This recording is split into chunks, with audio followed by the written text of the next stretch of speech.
Hello everyone, and welcome to part 2 of the Clifford the Big Red Dog Q&A for Husky Dog 88.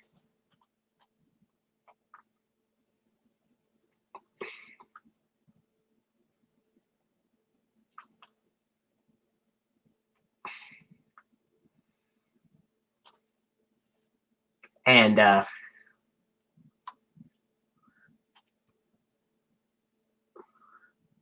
hi. Where we last left off, we talked about the musicians of Birdwell and T-Bone's favorite book. So now,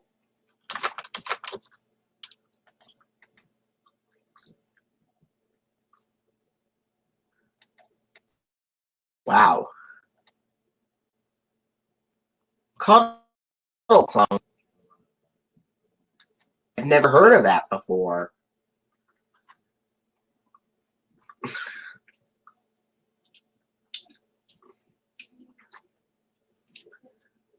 Now for this stream, please stay on topic.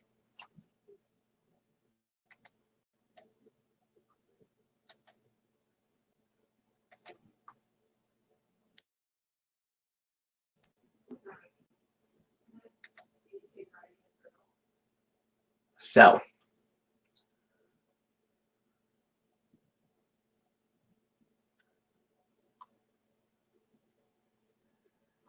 I saw your second surprise, and it was amazing. I like how you chose the Dash ID. And when I was watching the very end of the video, I was curious as to, like, I wonder what PBS Kids ID is going to be.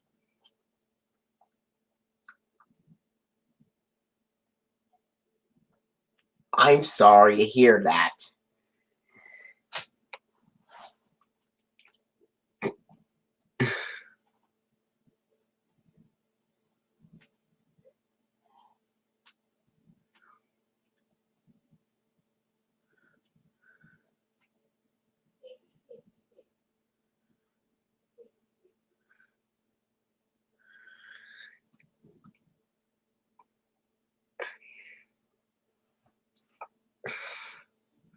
I'm sorry to hear that, Husky Dog 88.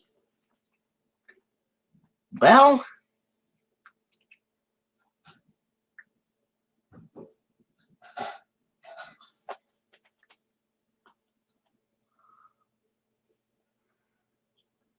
I know. And,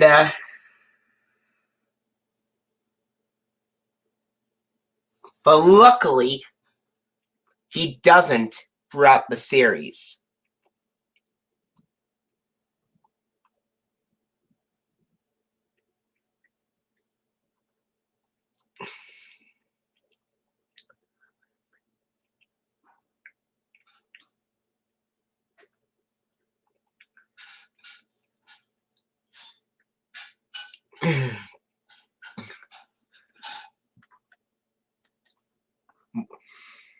And, I saw your second surprise, and it was really cool about the musical special fan-made PBS Kids telecast.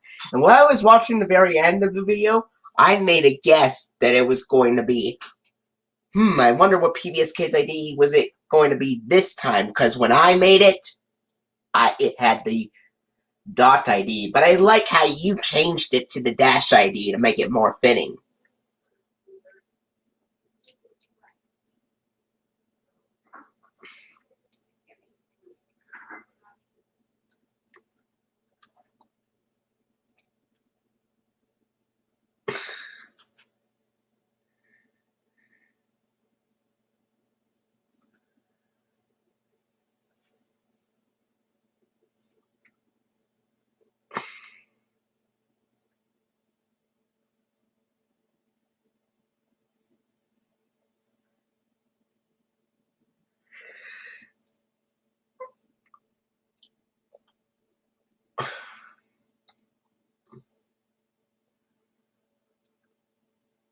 Do you think you could use other IDs from this time on the VHS besides the dash one, like dot transformation and the 1999 dot ID as well.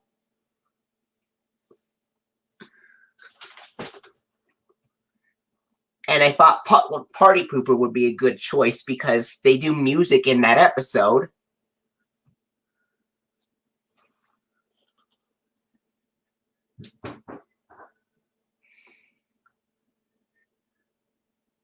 Because there will be a few more episodes, like Potluck Party Pooper and Fan Mail and Stage Struck.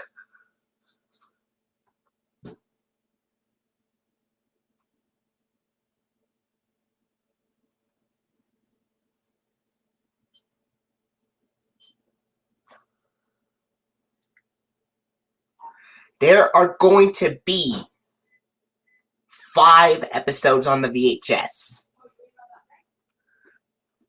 Well, if you count this, or 6 if you count the special. So that would be, it would be Clifford's musical special, and then Stage Struck, Fan Mail,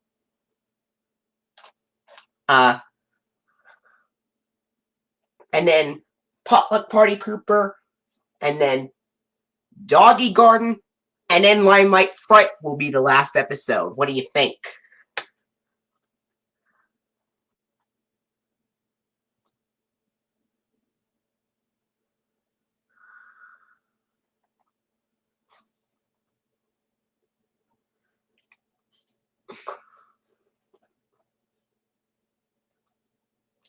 Ant, do you mind if I make a list, or if I tell you a list of the PBS Kids logos for those episodes for the special? That would be 6 episodes. Clifford on Parade, Doghouse Rock would be counted as a special, and then there would be 5 bonus episodes on there, so that would equal 6.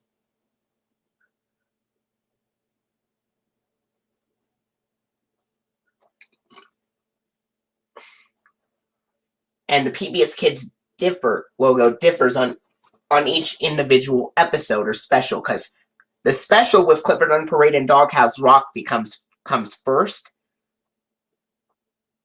Stage Struck will be the next episode after this. Then Fan Mail, and then Doggy, and then Potluck Party Pooper, and then Doggy Garden, and then Limelight Fright.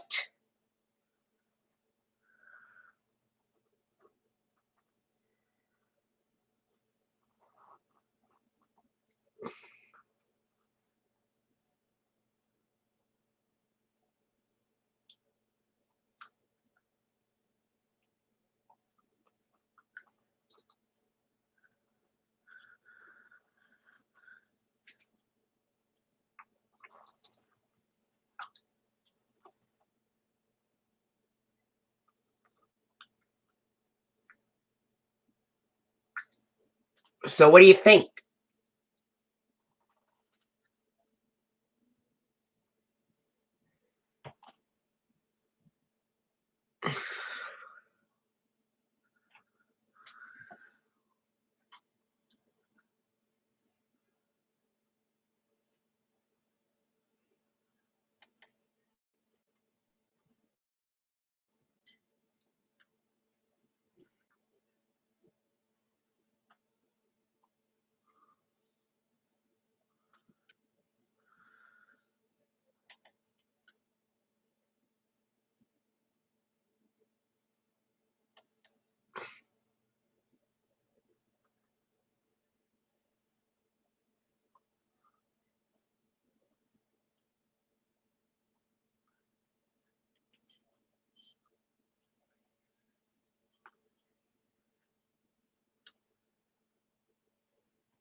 Oh, would you like the VHS to use the funding at the beginning and end, just like the TV airings? Or would you like it to use the produced in association with PBS, followed by the FHE and Artisan and Lionsgate Home Entertainment logos on there?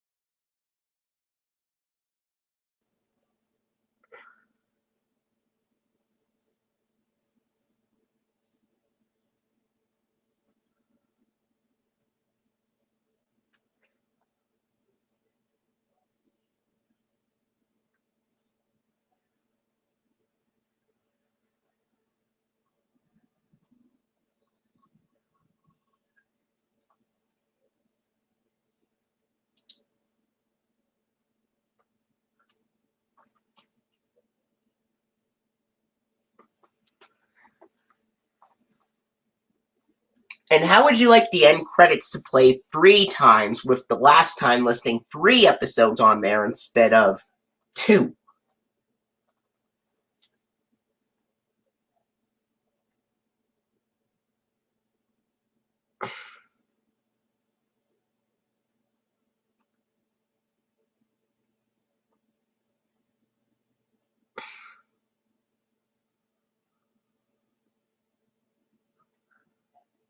Alright.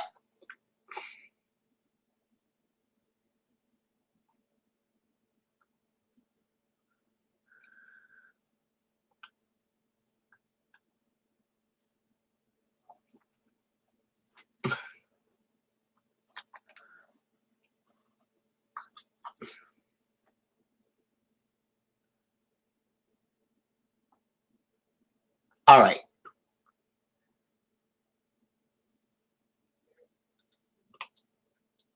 That sounds good.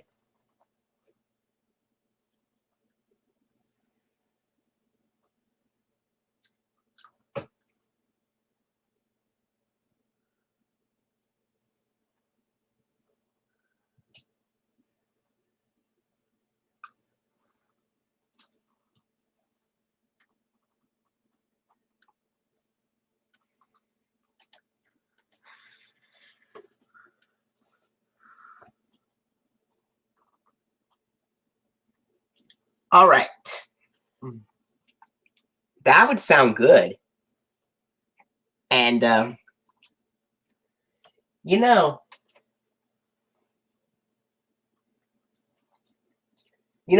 when you made that video without the watermark, that reminds me, do you know how to make, like, versions of, like, separate season 3 episode credits with the same PBS Kids logos, except without the watermark, like for the musicians of Birdwell and T-Bone's favorite book, the Dot ID with Dash Transformation the audio, because I've done it with the watermark.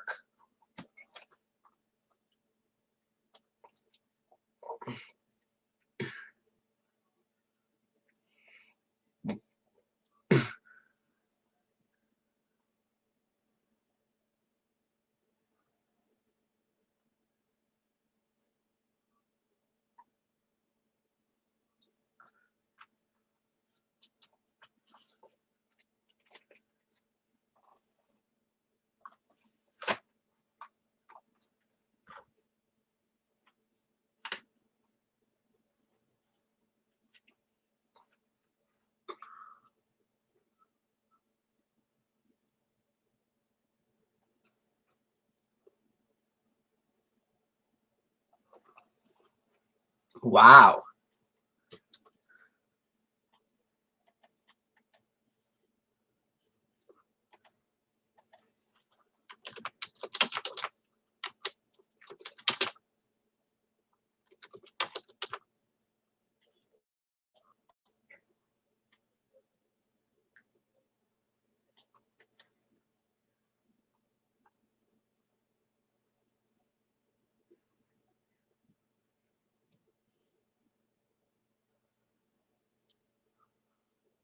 So about Sony's movies, So that's what I mean like that. Is like, do you know how to, edit, my funding credits that I've originally used on Filmora, except removing the watermark and using Sony's Movie Studio Platinum version 13.0? I think that's the question I was trying to ask, but I don't have Sony's Movie Studio Platinum on mine.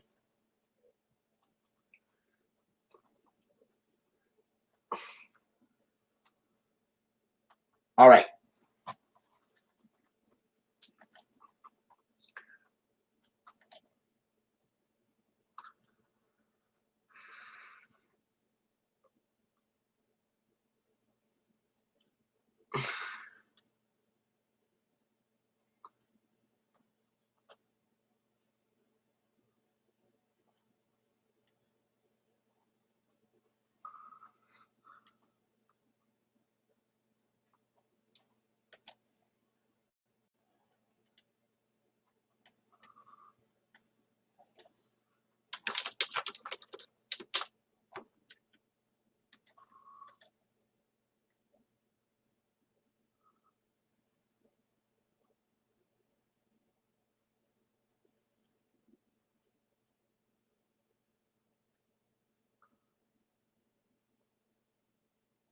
Wow.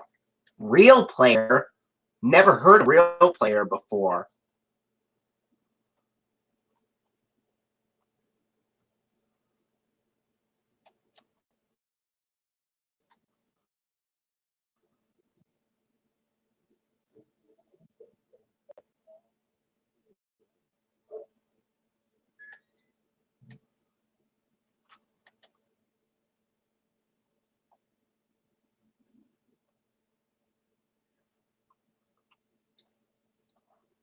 Here, I wonder if I could try to,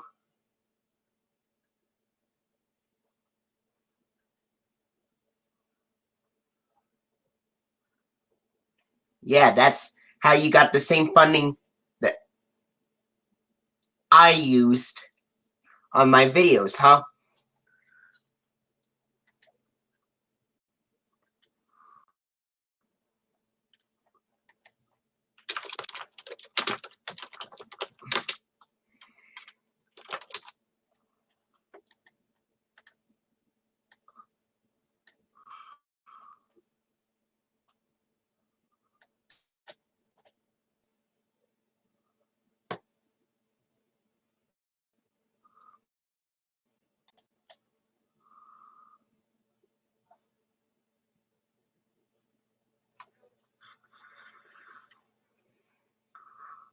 If you, like,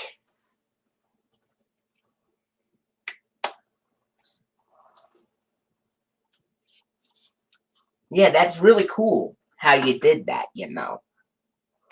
Like, for some of them, like Clifford the Skiing Dog and Snow Day, along with Sleeping Jeffy and Concert Day at Birdwell Island, I have done 28 funding videos on Filmora 9. And I was wondering if you would be interested in editing them without the watermark on Sony Movie Studio Platinum and with using Real Player and stuff. Of course, you don't have to edit them if you don't want to. I just thought you'd be interested in them.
Alright.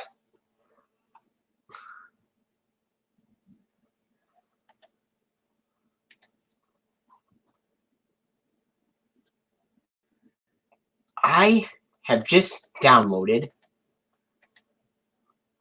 Real Player, now that I've heard about it. I might download Sony Media Center Platinum as well.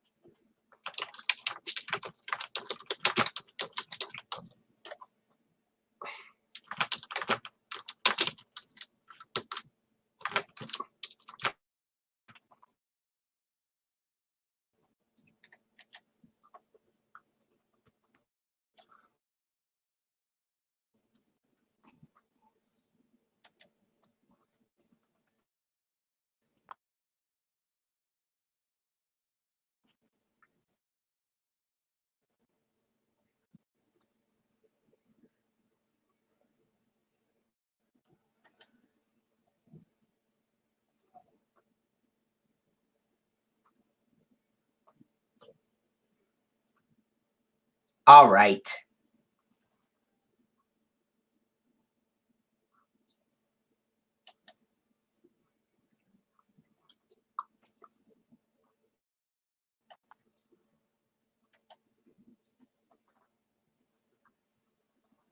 So,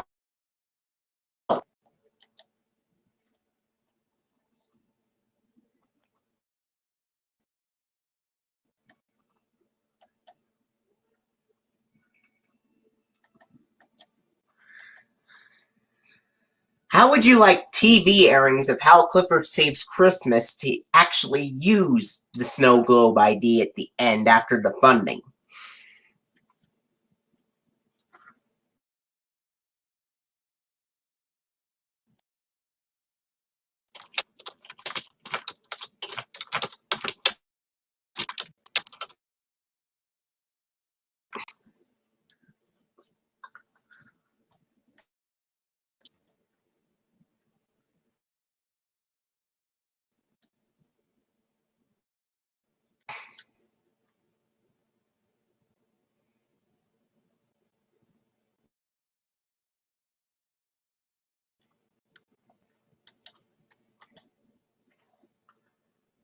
And what did you think of the idea of How Clifford Saves Christmas actually using the Snow Globe ID?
And I've also currently downloaded Movie Studio Platinum, Sony Movie Studio Platinum, so that way I could use some of the same stuff used to edit those videos of the PBS Kids Season 3 fundings without using the Filmora watermark. What do you think of me downloading those same apps as well? So that way I could delete the ones that have the watermark and replace them with the ones without.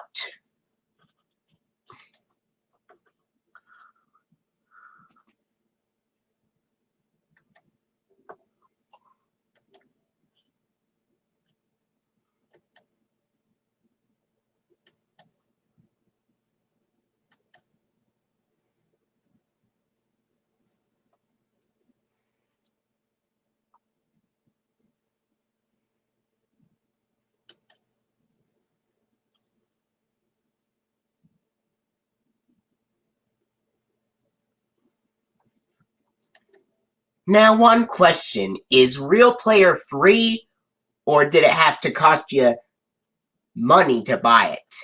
Or to download it or something? That's what I meant to say.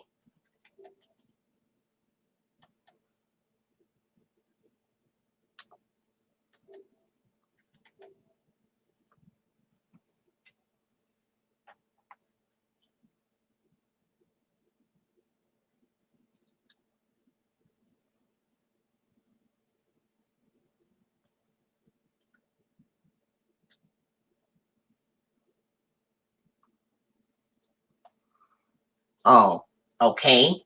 Well, what about Sony Movie Studio Platinum?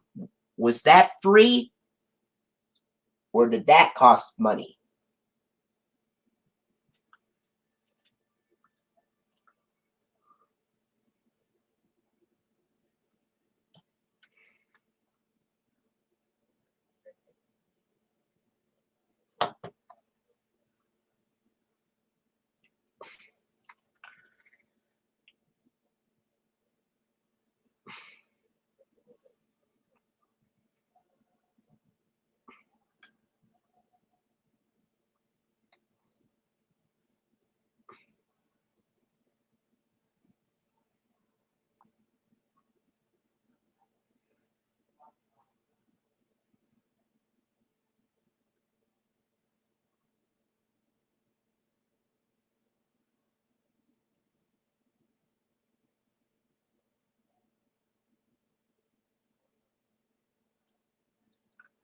Oh, okay, so it takes a step process.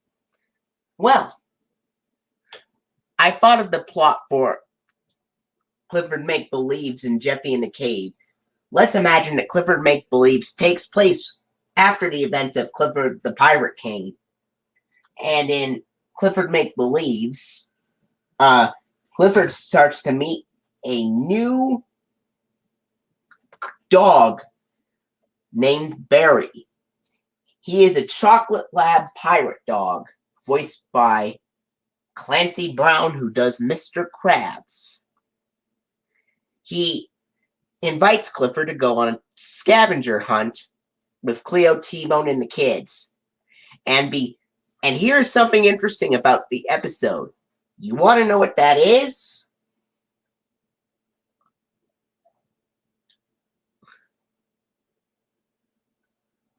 Oh, let's say that Barry's owner uh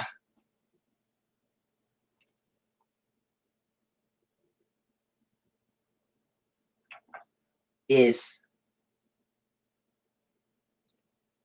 pirate, or let's just say that Barry's owner is Buccaneer. Let's see. Buccaneer Katie.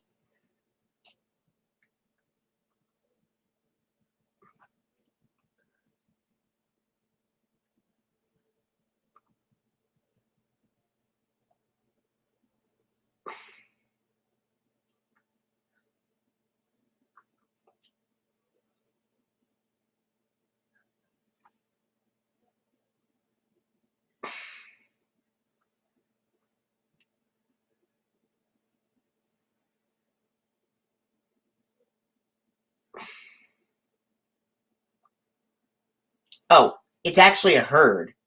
It's actually her.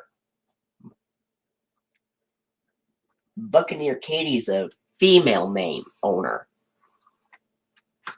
She'll be voiced by uh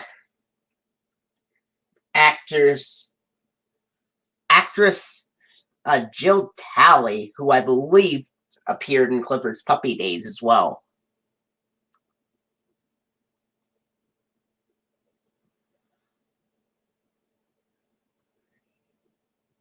It would be her computer Karen voice, but with a pirate accent.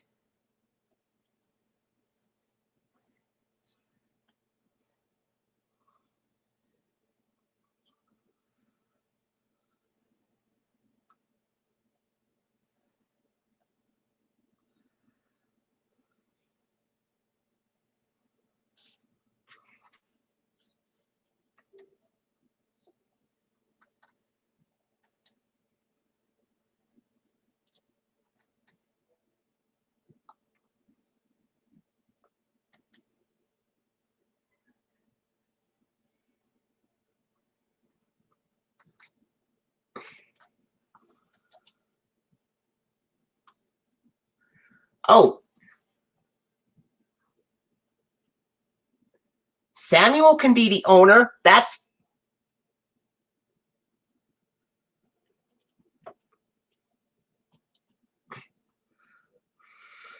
Samuel can be the owner. That would work. You know, I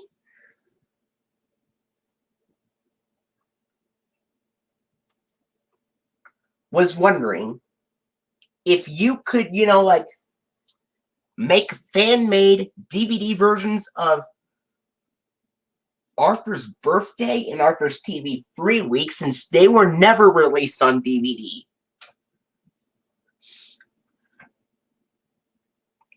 But anyway, I know this was off topic, but I know how much I'm also an Arthur fan in addition to Clifford.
So Barry invites Clifford, Cleo, and T-Bone to go on a treasure scavenger hunt with the kids.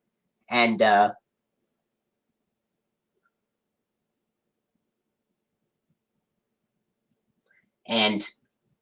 you know what's interesting about that episode?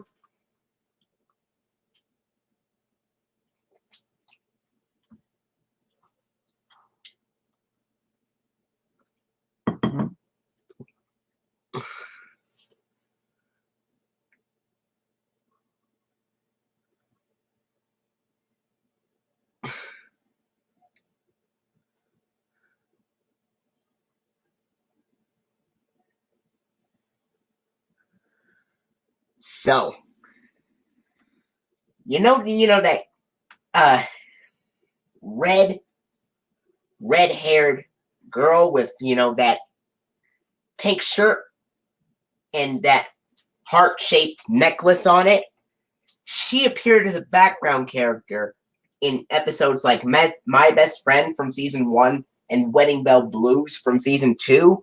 Well, beginning with the episode Clifford Make-Believes, that girl, that red-haired girl, speaks for the first time and is given a name called Julie. Just like when George was the background character in Arthur, and then beginning in Season 3, he started to speak.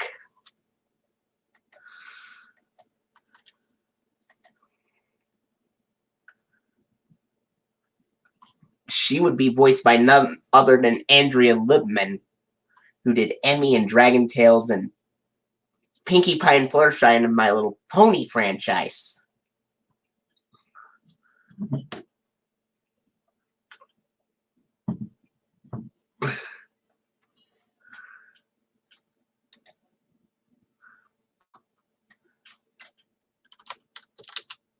Well, to answer that question,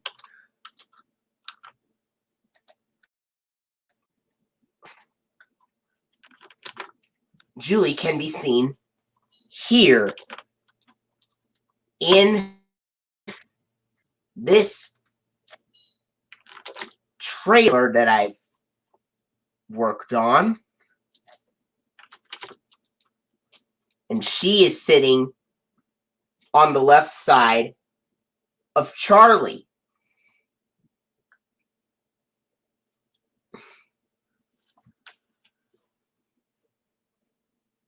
Anyway, Barry takes Clifford and the kids on a scavenger hunt, with Emily, Elizabeth, Julie, Stephen, Charlie and Baz,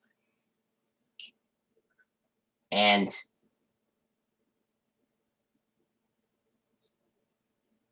Doug Gordon, voiced by Ty Olsson.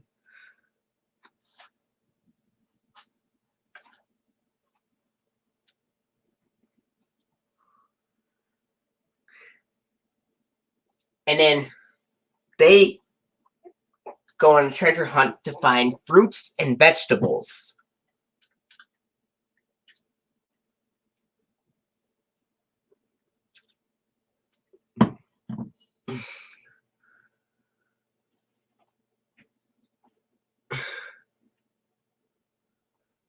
And then Clifford imagines, and he makes up a story about,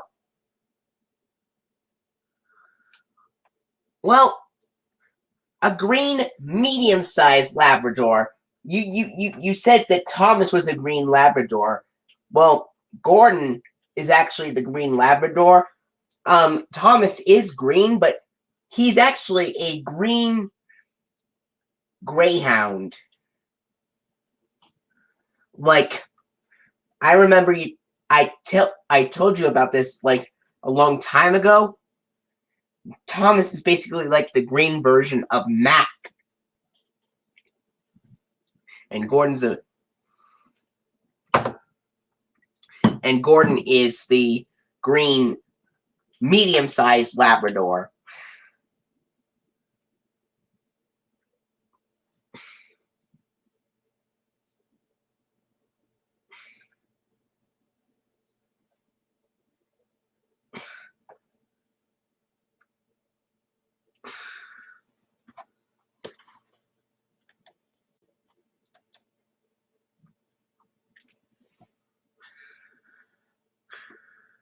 And then after,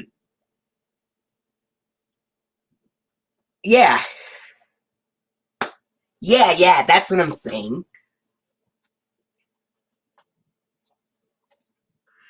And then, after they go on a scavenger hunt, Clifford uses the imagination and makes up stories. And yes, the Purple Poodle Dragster makes its second appearance in this episode after Flood of Imagination. What do you think?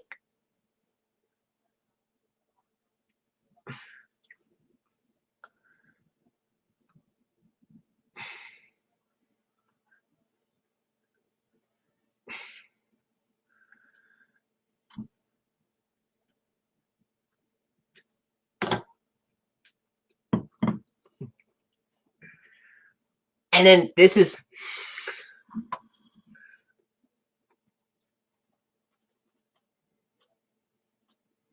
basically a retake on the episode Flood of Imagination when Clifford imagines. Well, I thought it was a pretty interesting episode because Clifford tried to clean up everything up and, you know,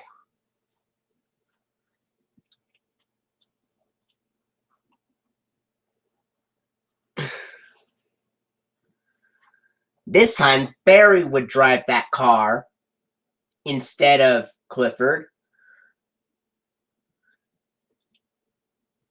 And this time, Clifford is the one that sits next to Cleo, and T-Bone sits next to Jeffy.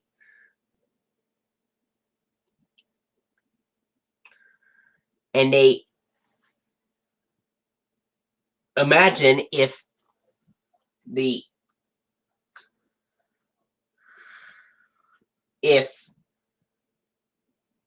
imagine possible places where they could find fruits and vegetables until Clifford finds out that the only places you can get fruits and vegetables are either outside on a farm or in a grocery store.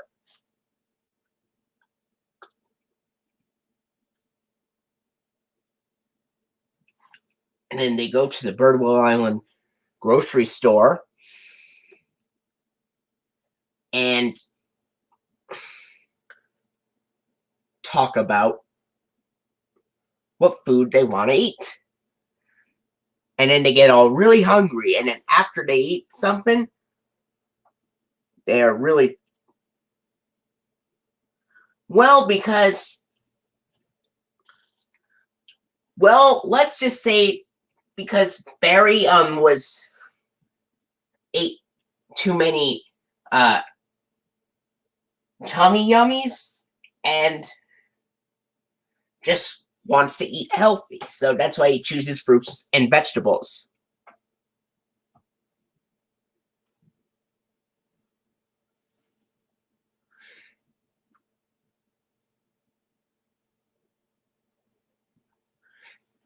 And they could eat. And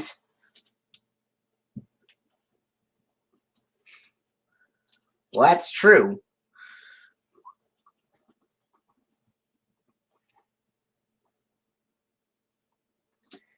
And then let's say that Barry eats additional bacon after that. And then after they eat, they find the kids, and then Barry congratulates them, saying that this was the best scavenger hunt they did together. And the best part of all was they got to use their imaginations. And then Cleo, T-Bone, and Clifford, and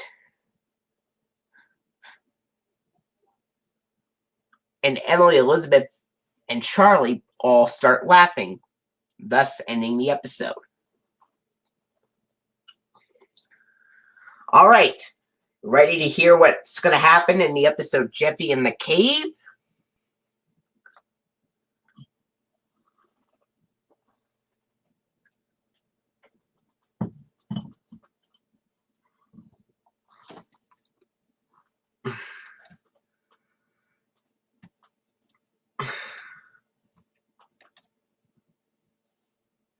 All right.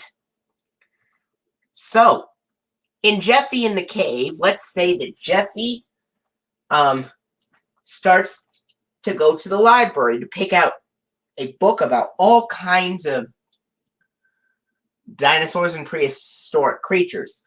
But then something catches Jeffy in the eye, and he sees a Flintstones book, and he's like, that's the one I'm going to get. And then Jeffy reads a Flintstones book, and it explains facts to Clifford, T-Bone, and Cleo that cavemen lived in caves a long time ago. And dinosaurs used to live 65 million years ago. And then, out of nowhere, Cleo gets a special surprise from Mrs. Diller.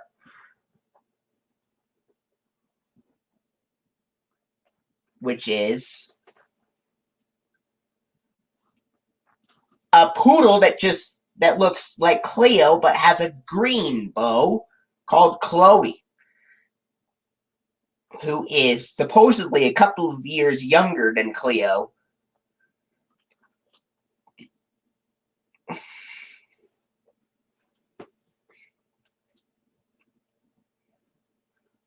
And then Jeffy, T-Bone, Cleo, Chloe, and Clifford all start to go to the cave, and they want to know what it's like in the cave. But then on the way to the cave, they realize that it's really, really dark in the cave. And Jeffy is like, I'm not sure if I want to go to the cave, guys. How are we going to get out? And then Clifford assures, we can't get out. We don't have a key. And then Clifford comes up with an idea. Like, I have an idea. Why don't you use some flashlights? Maybe we could find keys there if we look at if we use our flashlights. And then Jeffy thinks it's a good idea. Even T-Bone and Chloe start to spook out a little bit at the cave. And then they eventually get lost in the cave. and wonder how they're going to get out. And then they use their flashlights again to keep looking for keys to get out of the cave. And sure enough, they find one. And then Clifford congratulates Jeffy for going into the cave, trying to be as brave as he possibly can. And then,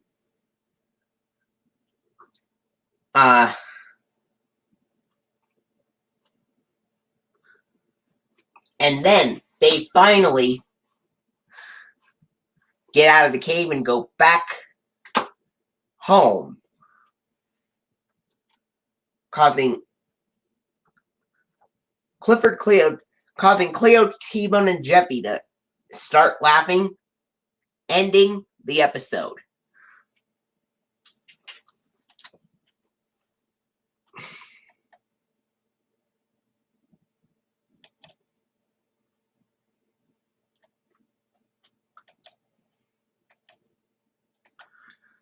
And the episode air date would be May 9th, 2003.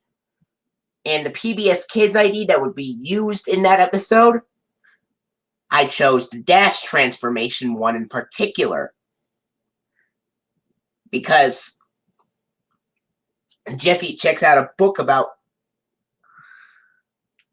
the Flintstones.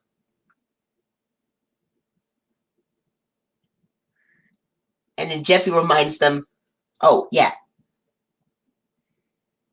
Let's say that before they go into the cave, they remember flashbacks as Cliff Rock, the Big Red, showing flashbacks from Cliff Rock, the Big Red Dinosaur, where Clifford turned into a dinosaur and was called Cliff Rock. And then they would show a clip from the season 1 episode, Dino Clifford.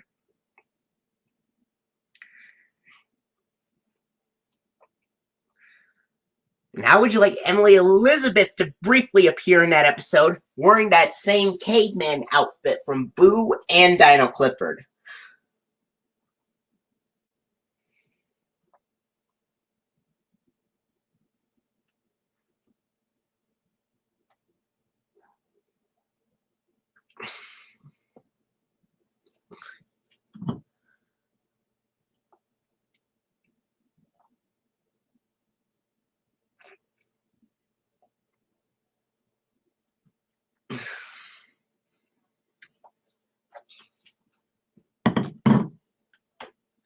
All right. And what did you think of the choice of the Dash Transformation ID appearing on the episodes Clifford Make-Believes and Jeffy in the Cave?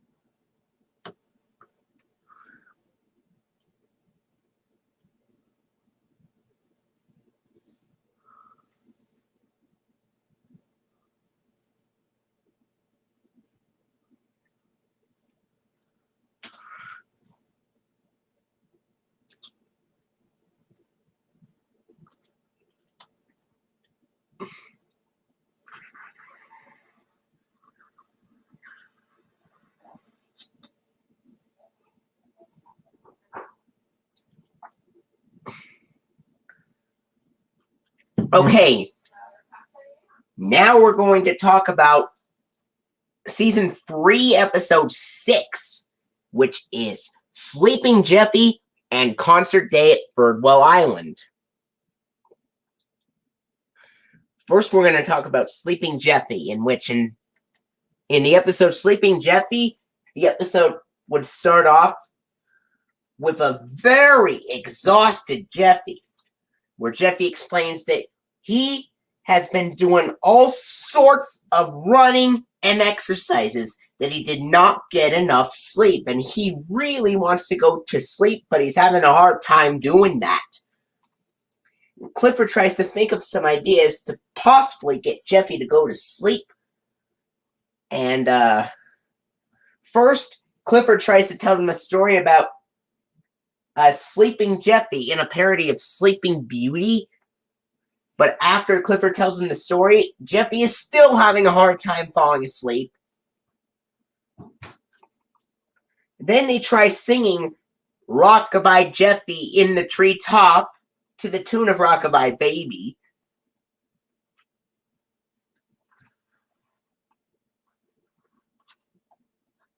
To the same tune, kind of like when Mr. Bleakman sang Rockabye Clifford in Your Big Bed.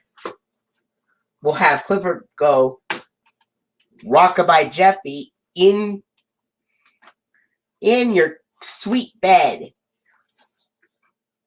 But that song doesn't work, and he still has a hard time falling asleep.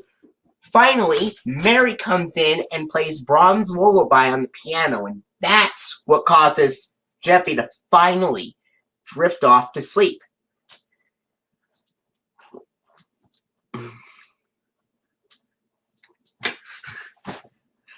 And then, after Jeffy falls asleep, Clifford, Cleo, and T-Bone decide what they should do while Jeffy is asleep.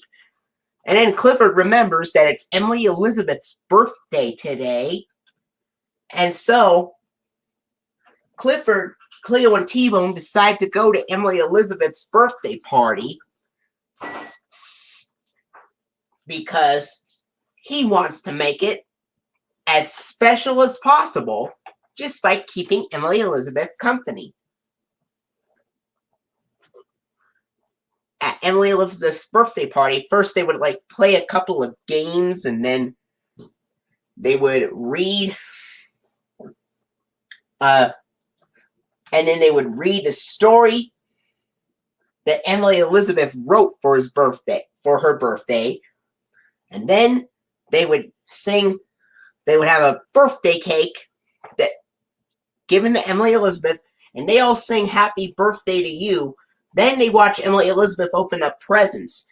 But then Clifford starts getting exhausted, and he decides to go back to his doghouse and get some sleep. And so Clifford off to sleep in Mr. Bleakman in Clifford's doghouse, and the episode ends. Well, what do you think of the plot for Sleeping Jeffy?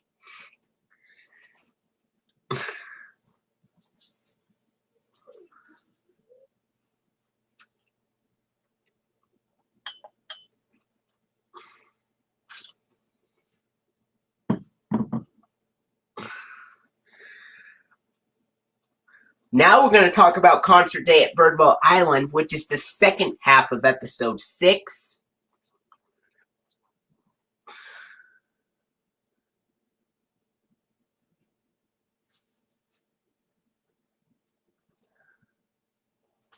And, which is Concert Day at Birdwell Island, of course. So, in Concert Day at Birdwell Island, let's have the plot start at the beginning at the school, and then Mrs. Carrington makes an announcement that today is Make Birdwell Island Musical Day, where anyone can sing and play musical instruments on that day to make Birdwell Island the most musical it can be.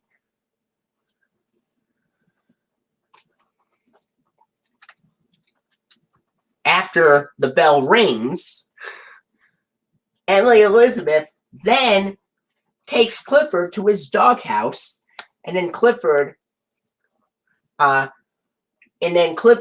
Cleo, T-Bone, and Jeffy bring their musical instruments for Make Birdwell Island Musical Day in the evening. And then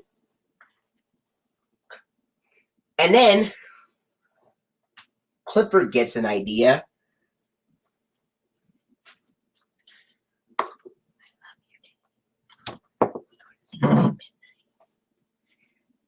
Oh, that was my mom's sweet tone of voice. I liked it when she whispered. But anyway, in concert day at Birdwell Island, you know, after Clifford, Cleo, T-Bone, and Jeffy get their instruments, they decide to practice from some songs. Oh, she told me that I'll have to be in bed by midnight, so don't worry, we still have plenty of time. But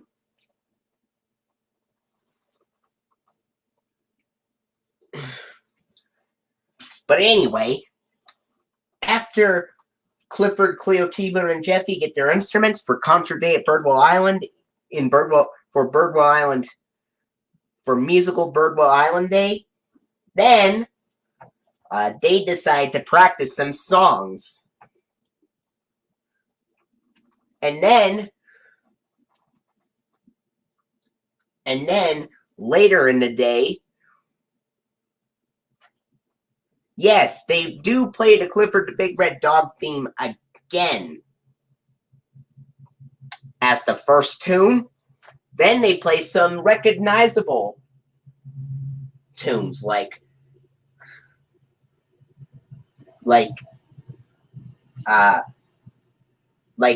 Mary Had a Little Lamb, or as Clifford calls it, Emily Had a Little Dog.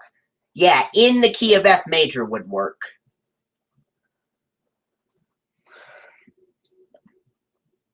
And then after Emily Had a Little Dog, it's like they played Doggy Doodle Went to Town, and then I've Been Working in the Doghouse All the Livelong Day. And then the final song they perform before the concert is Oh Where Has My Clifford Dog Gone? And then the scene would fade into the stage, the exact same stage that they used in the episode Stage Struck, where Miss Carrington announces to put your hands together for some pretty amazing songs today.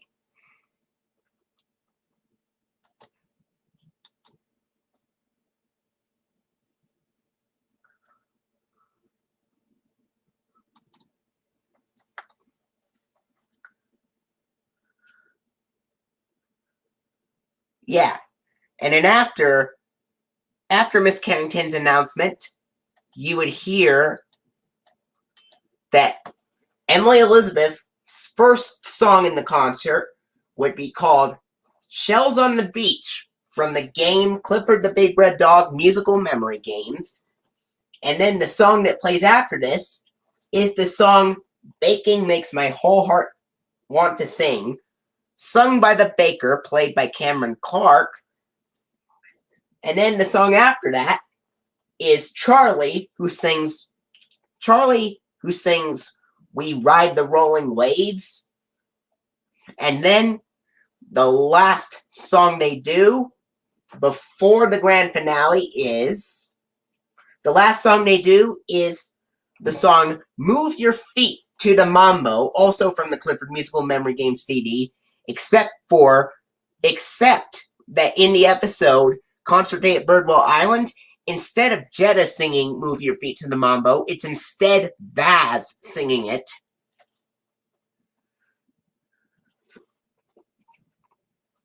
And then after the song Move Your Feet to the Mambo, they finally played the grand finale piece, which is actually the Clifford on Parade music they use when they march in the parade. And then after the Clifford on Parade theme, we then hear some applause, and then Emily says that she didn't expect to see a big red dog like Clifford to play a tuba, and then she tells him that he was top dog amazing, and then Miss Carrington agrees with him, causing Clifford to lick Emily Elizabeth in the face repeatedly, causing Emily Elizabeth to laugh her head off, ending the episode. Okay, what did you think of this one? Of that plot for Concert Day on Birdwell Island. Concert Day at Birdwell Island, I should say.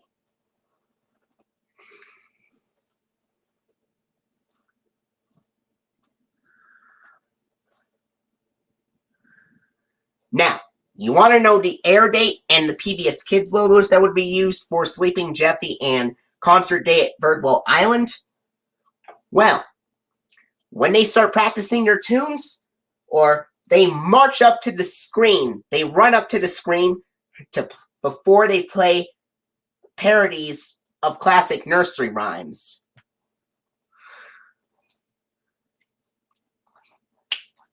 Now, the air date for Concert Day at Birdwell Island and Sleeping Jeffy would be May 12th, 2003. And you're right. The episodes Sleeping Jeffy and Concert Day at Birdwell Island will use the PBS Kids ID from 1999, where Dot the girl runs up to the screen at the very end, and with the correct Dot audio from 1999. Unlike the Musicians of Birdwell, which had the Dash transformation audio from 2000, Concert Day at Birdwell Island would use the correct Dot audio from 1999.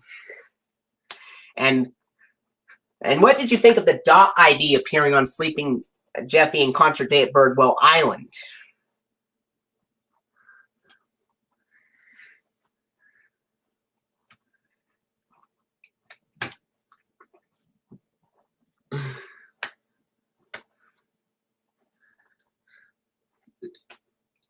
And what did you think of the choice of Concert Day at Birdwell Island using the correct Dot audio?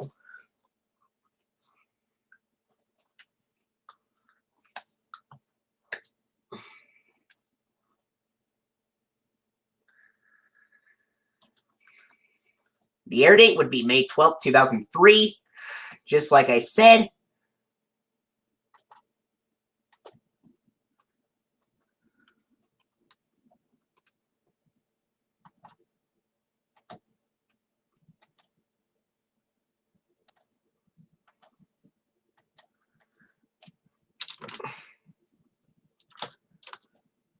All right. Now,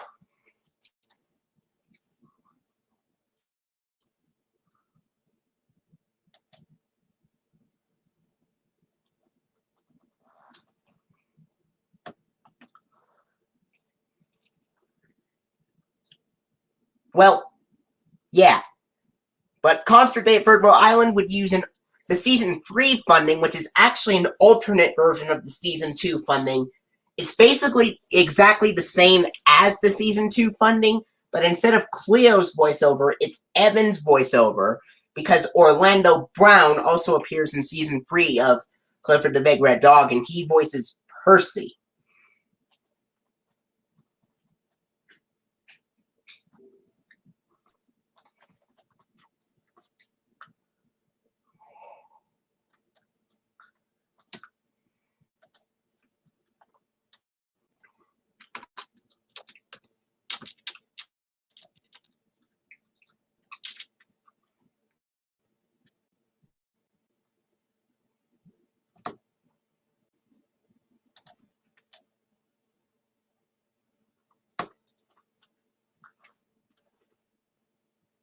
And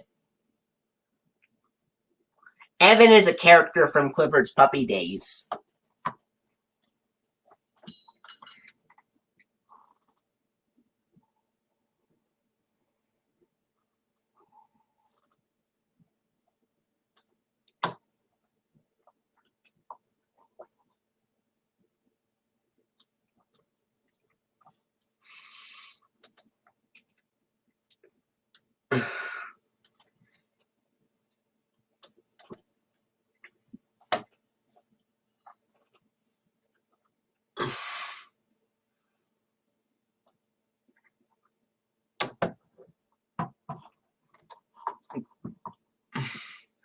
Okay, and in episode 7, Season 3, episode 7 would be Steven's School Project and T-Bone's Halloween surprise.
Here I am.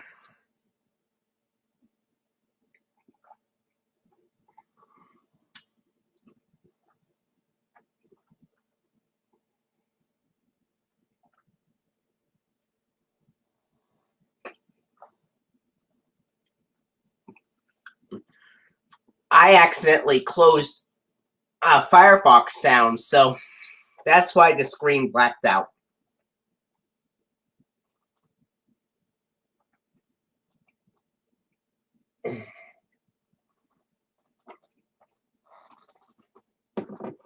Anyway,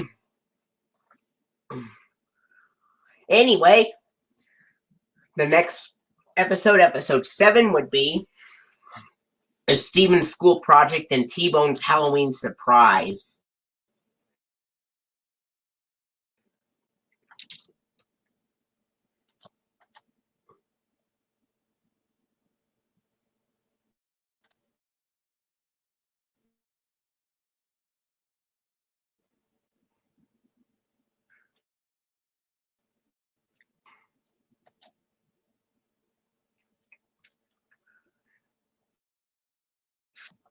Yeah.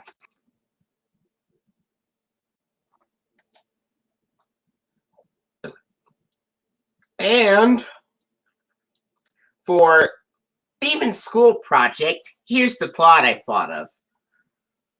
Let's say that Steven has done a pretty interesting math or readings. All right. Let's say that in Steven's School Project, Steven decides to do some creative writing in the project. Because Miss Carrington announces to everyone that they are each assigned to write something they all want to write about. Now, Steven decides to write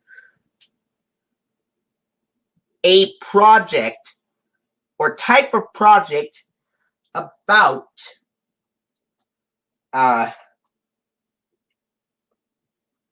all types of fruits and vegetables, all types of food, like fruits and vegetables and meats.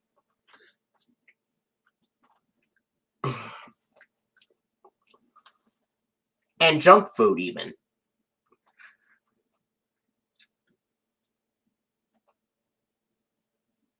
Emily Elizabeth decides to write about all kinds of different animals.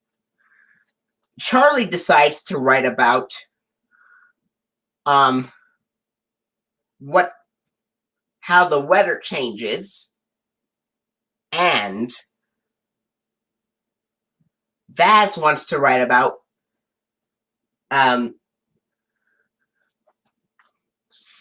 musical instruments that are from Latin. First, Vaz explains about the musical instruments from Latin, including the bongos and the conga drums, and the trumpet and the flute, and bass. Then Charlie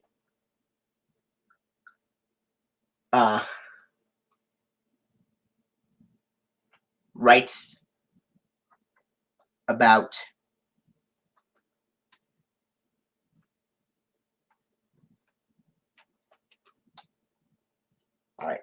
let's see. Charlie writes about the weather and how it changes, or Charlie presents about it after Baz is done. Like how the weather can change when it's rainy or sunny or snowy. And then Emily Elizabeth presents about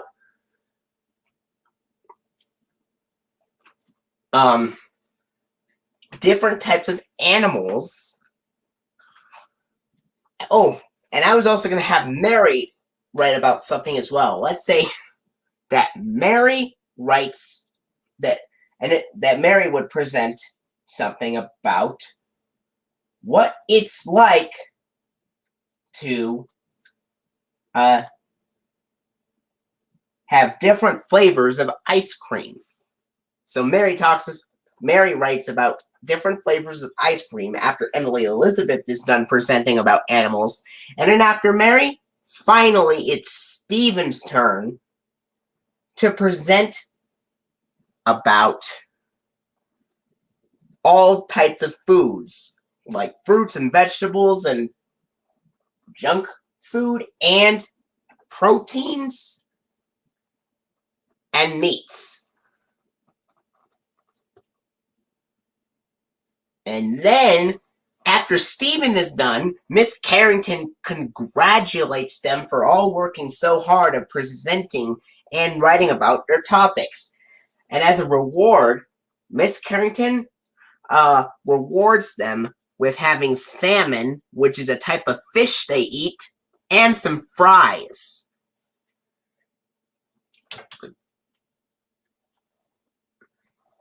And then Miss Carrington gives everybody an A+.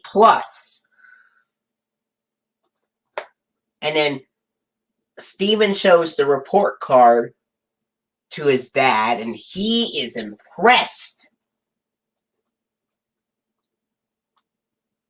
And then Stephen goes outside to play with Emily, Elizabeth, Charlie, and Baz, and they all play basketball. And they all laugh together as the episode ends.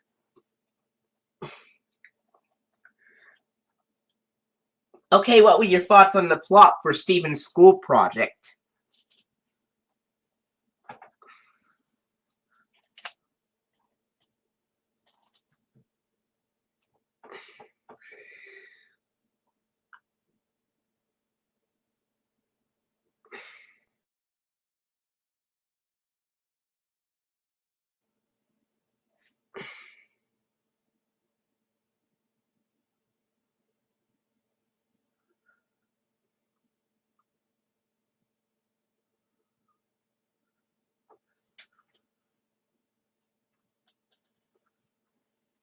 Okay.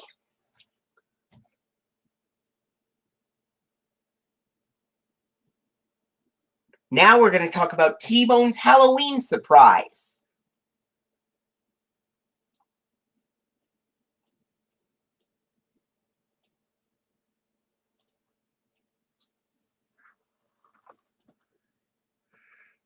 Oh, they choose for themselves what the students choose for themselves what they want to write about.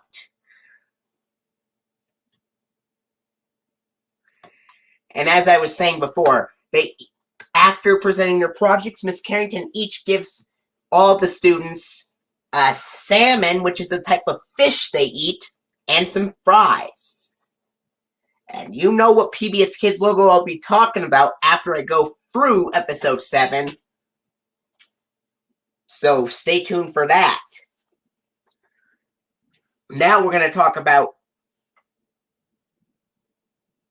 T-Bone's Halloween surprise. And how would you like T-Bone's Halloween surprise to basically be like T-Bone's version of Cleo's Valentine's surprise?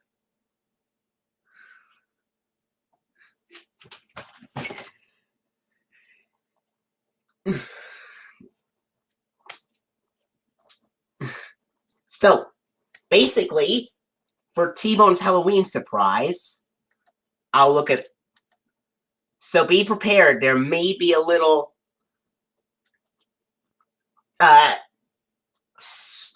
there may be a little screen delays because of me searching up stuff real quick.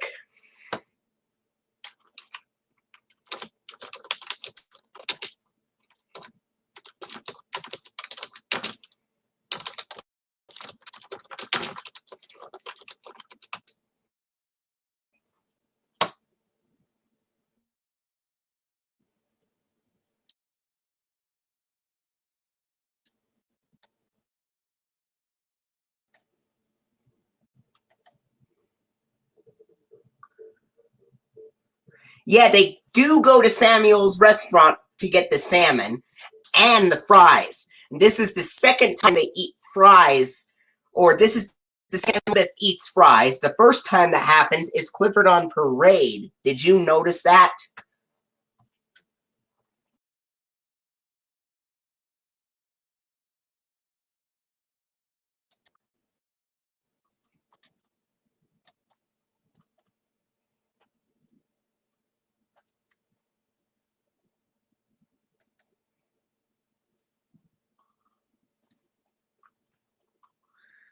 And, all right. So, for T-Bone's Halloween surprise, how would you like it to be T-Bone's version of Cleo's Valentine's surprise? You know, kind of like when Cleo gave Clifford and T-Bone a Valentine's gift, but felt left out when they don't give her a gift in return. That's exactly how T-Bone would feel when they don't give T-Bone a Halloween gift in return.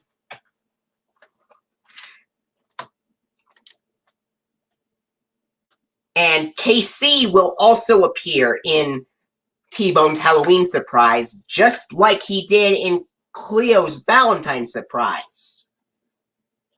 So, the episode will start with T-Bone just about to go to Clifford's house, and Clifford tells T-Bone, "Happy Halloween." Not to mention,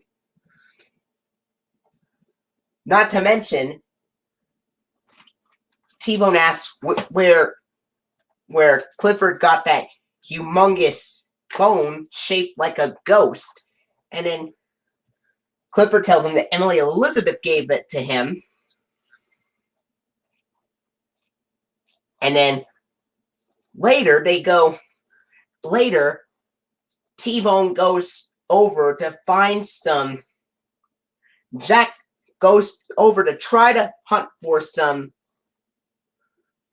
jack-o'-lantern tummy yummies, which would later be stolen by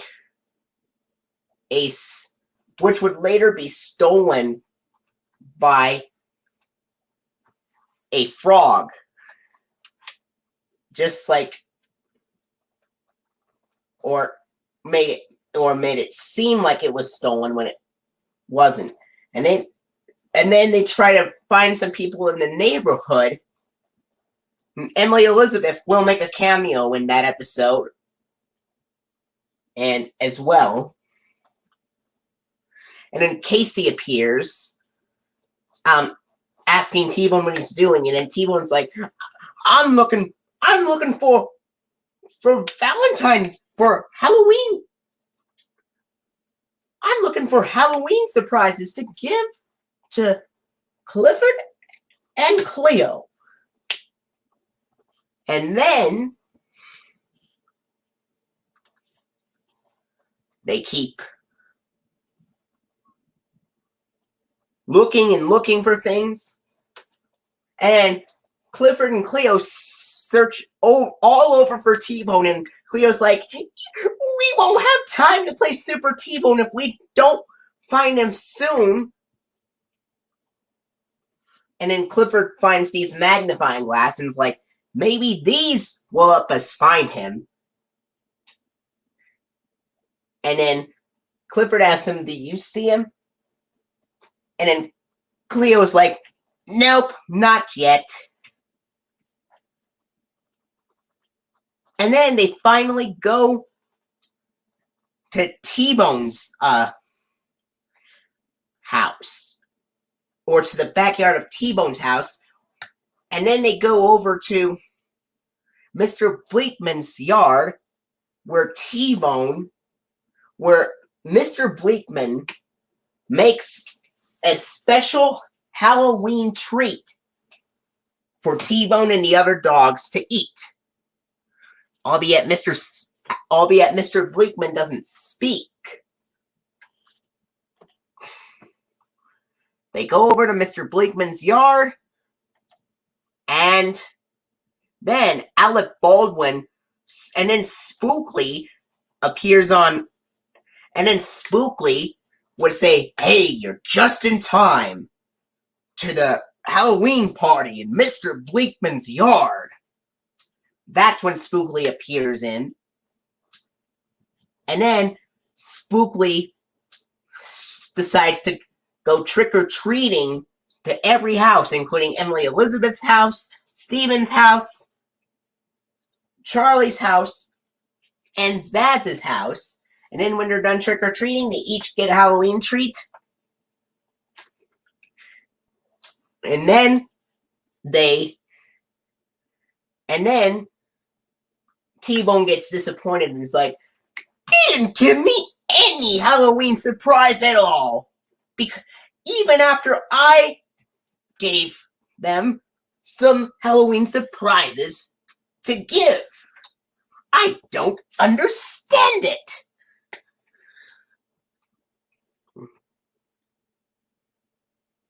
And then later they would later the dogs would invite T-Bone to have that treat.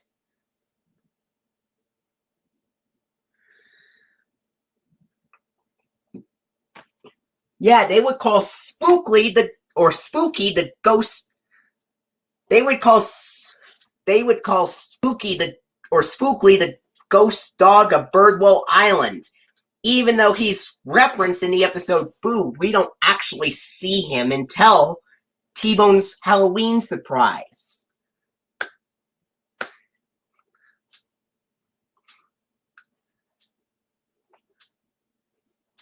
Yeah, and that's why when Spookly appears, he's like, I am the ghost dog of Birdwell Island.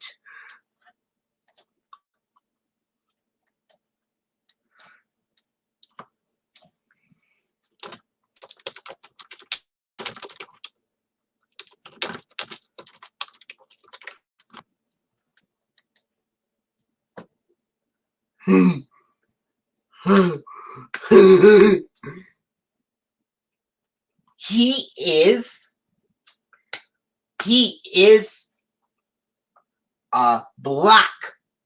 He is another black lab, just like Patrick.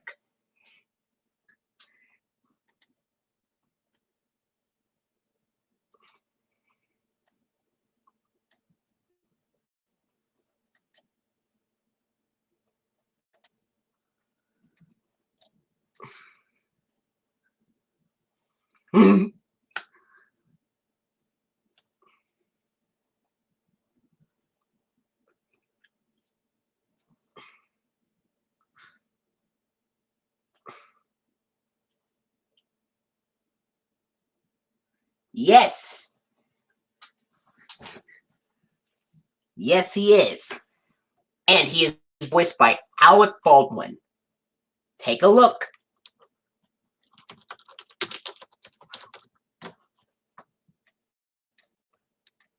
He is Gordon.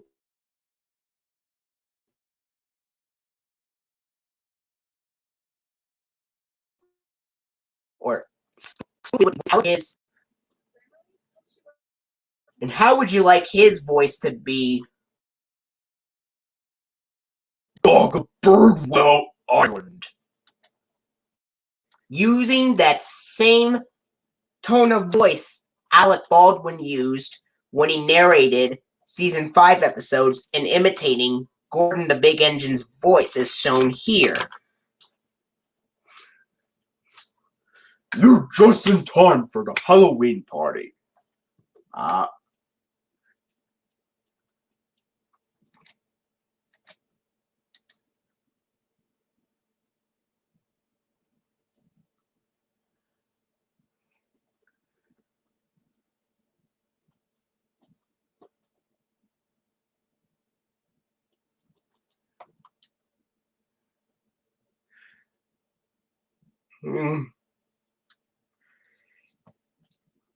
I blocked him, so there's nothing to worry about anymore. Ruh-roh, Raggy, gibberish.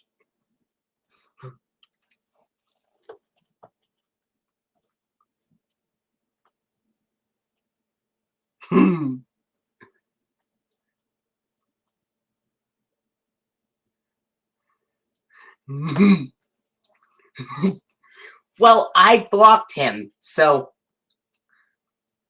that probably wouldn't be an appropriate name that user was using.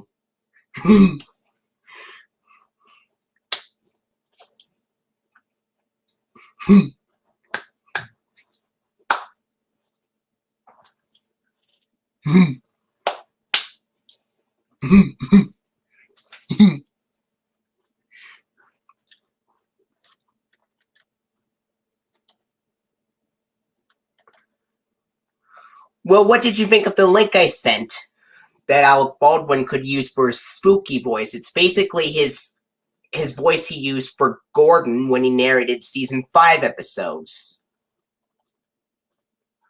of Thomas and Friends. You're just in... Anyway, Spooky would say, you're just in time for the party at Mr. Blakeman's yard. And then T-Bone gets disappointed because nobody gave him anything, even though he gave Clifford and Cleo and Jeffy something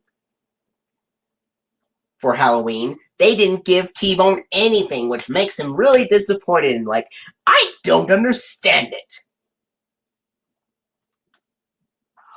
I am Spookly, the ghost dog of Birdwell Island.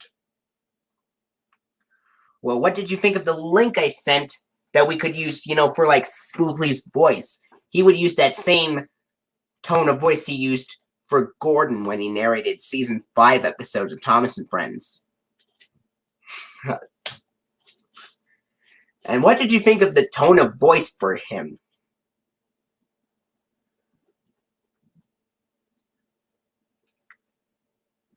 But then he makes a big bark like woof, woof, woof, woof, woof, woof.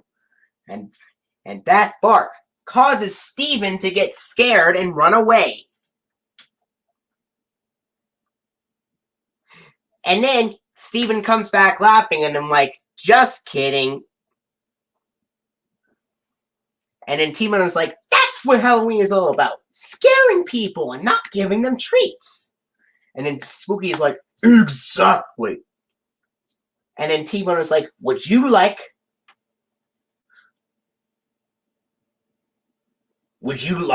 me to have some of your delicious treats?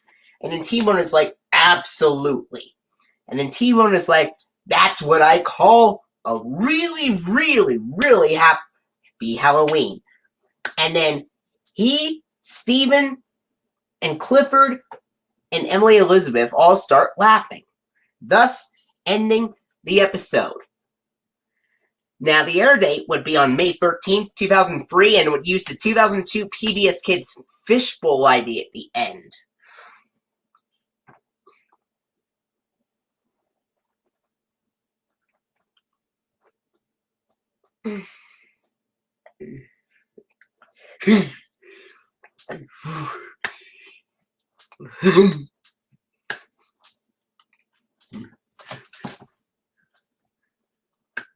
Well, there's a clear version of the screaming sound effect without music that I could use from the episode art for chicken pox if you'd like. Do you want that?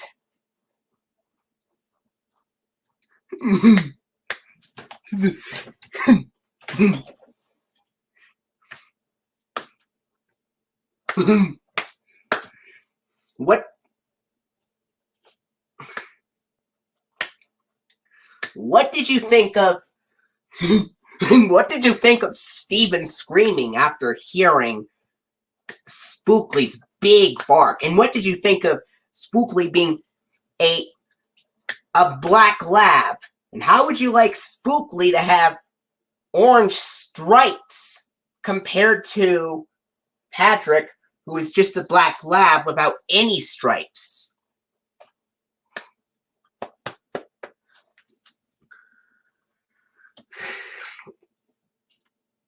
And what did you think of the link I sent you for, or like Spookly's voice that Alec Baldwin could use?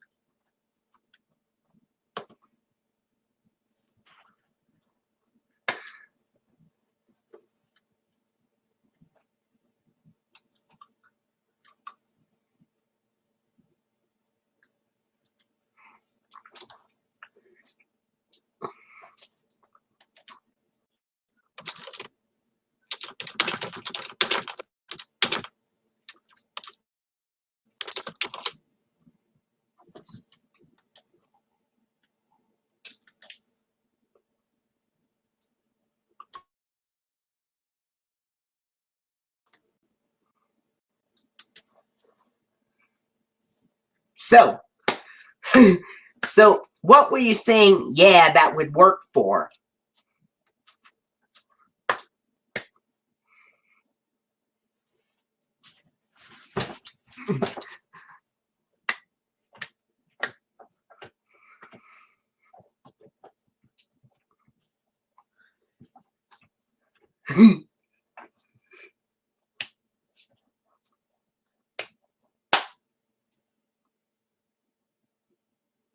Why won't you roll on what room every way?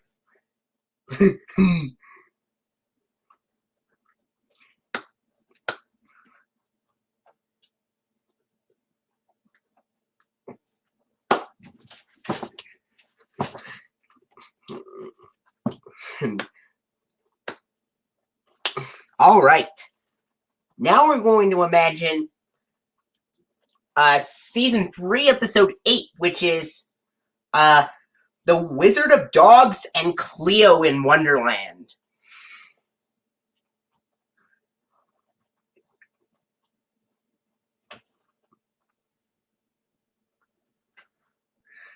And then, at the beginning of the episode would start off with Clifford and Emily Elizabeth talking about what they would like to play, or what character they would like to play for the Wizard of Dogs. Clifford suggests that he would like to play Toto, and then Emily Elizabeth would like to play Dorothy. Jetta could play the Wicked Witch. Stephen would be the Wizard. Mr. Bleakman would be the big, scary, cowardly lion.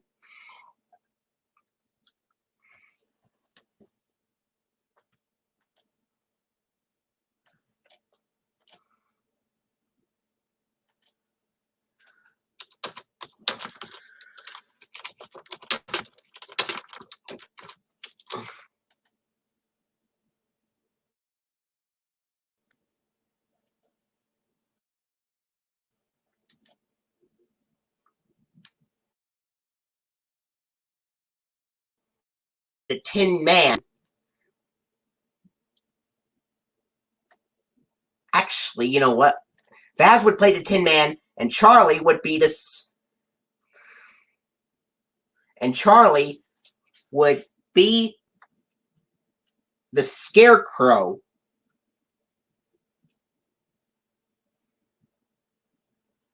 Well, the Wizard of Dogs is just a parody of the Wizard of Oz, though.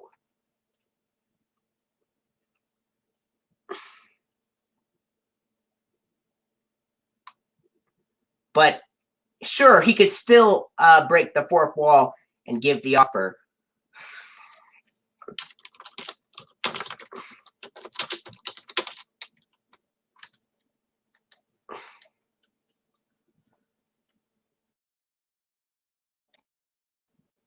He would mention L. Frank of the Wizard of Oz being parodied as the Wizard of Dogs. And what did you... Yeah. And what did you think of Mr. Bleakman playing the Lion, and Jetta playing the Wicked Witch, and Steven playing the Wizard, Vaz playing the Tin Man, Charlie playing the Scarecrow, and Emily Elizabeth playing Dorothy, and of course Clifford the Big Red Dog playing Toto, of course.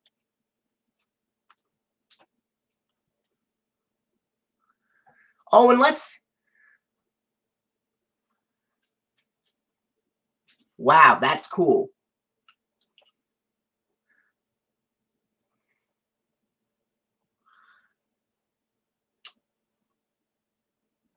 Well, actually, you know what? Why don't we have the Wizard of Dogs have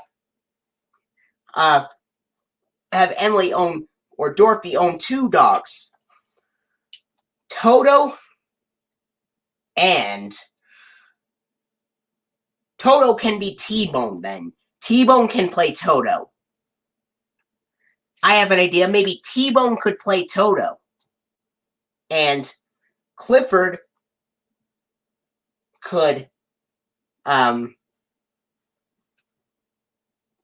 play Uncle Henry. What do you think of that?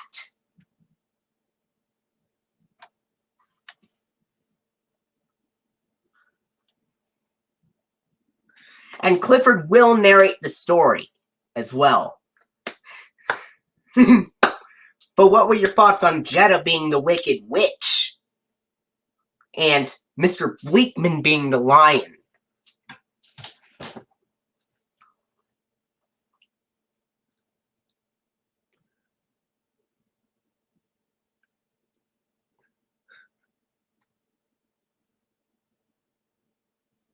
Oh, Clifford can narrate. Maybe we could have...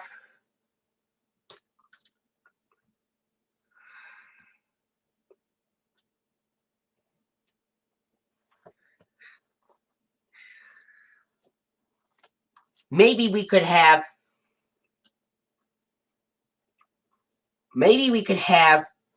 Mr. Howard play Uncle Henry, and Mrs. Howard play Auntie M.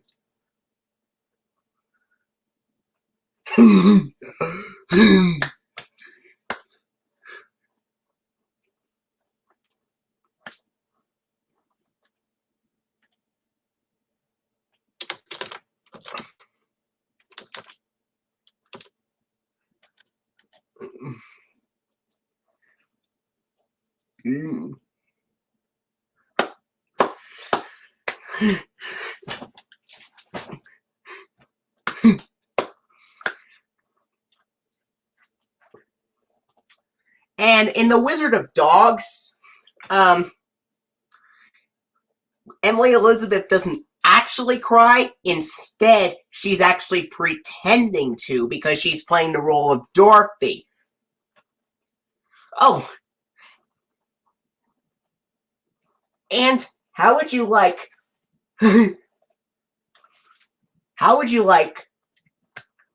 at one point in The Wizard of Dogs, to have, Clifford crying because he thought it was real, and then Charlie would be like, It's only pretend, Clifford.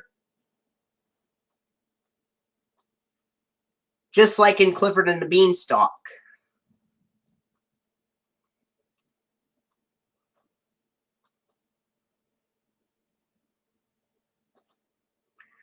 Oh. Let's say that the play will be directed by Miss Carrington.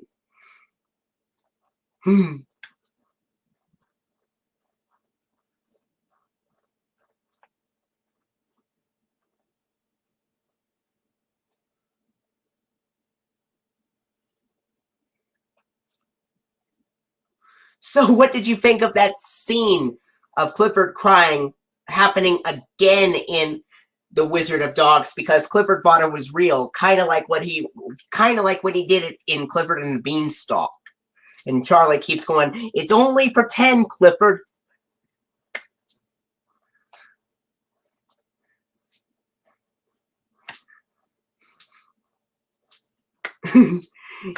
So, and what were you saying the yes and exactly points for? I couldn't tell if you were talking about Clifford crying or Emily Elizabeth pretending to cry because he's playing the part of Dorothy. Because she's playing the part of Dorothy, I should say. And then after the play ends, Stephen and Jetta congratulate Emily Elizabeth, and he's like, "You were perfect at playing Dorothy."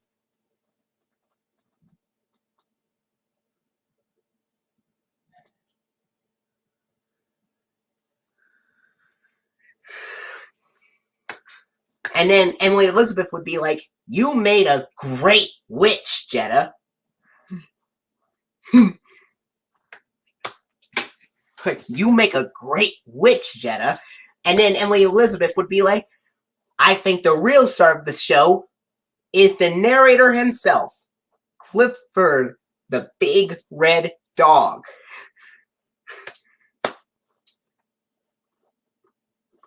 Yeah, and here's an interesting fact about The Wizard of Dogs. Even though Jason Schweimer voices Charlie throughout the episode, there's a bit of dialogue recycled from Clifford and the Beanstalk that has Gary Gray voice Charlie.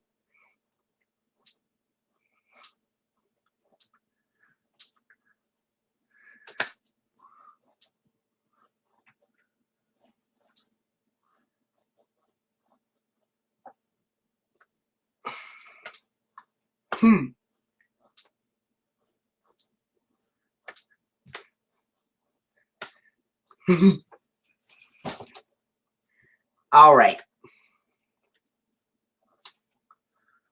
I might make the UK version of the dialogue for The Wizard of Dogs with Michael Angelis doing Clifford's voice.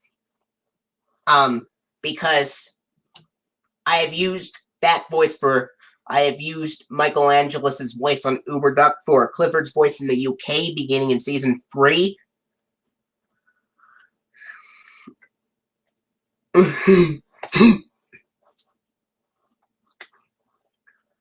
And then after, alright, that was The Wizard of Dogs. Now we're going to be talking about Cleo in Wonderland, which is a parody of Alice in Wonderland, written by Lewis Carroll, in which Clifford will mention the author, and let's say that T-Bone will be the narrator for Cleo in Wonderland this time, because Clifford already got the part to narrate, and Clifford will play the Cheshire Cat in Cleo in Wonderland. What do you think of that time? You know, like Clifford reading the story of The Wizard of Dogs, but T-Bone reading the story of Cleo in Wonderland due to Clifford already playing the Cheshire Cat.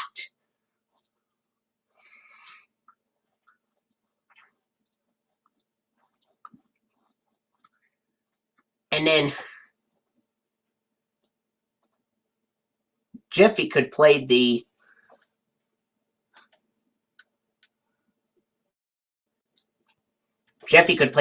caterpillar. Oh, and how would you like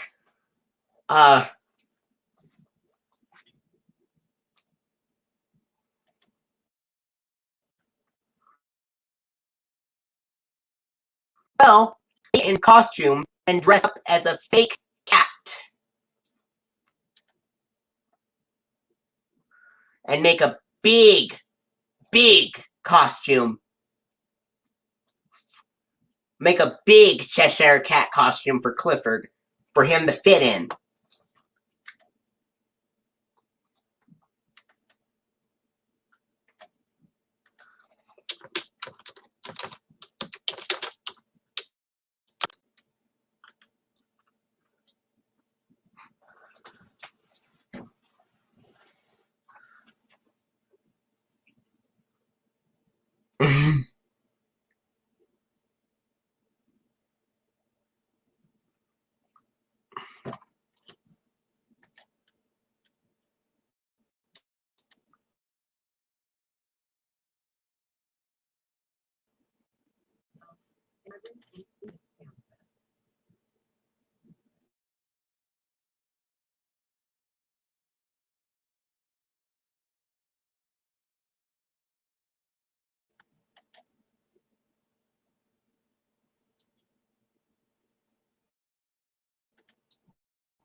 And let's say that, I wonder who should play the Queen of Hearts. I was thinking maybe we have, or one. All right.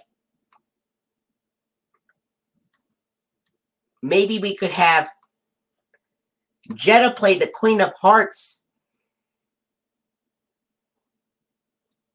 just like Jetta played the Wicked Witch and the Wizard of Dogs.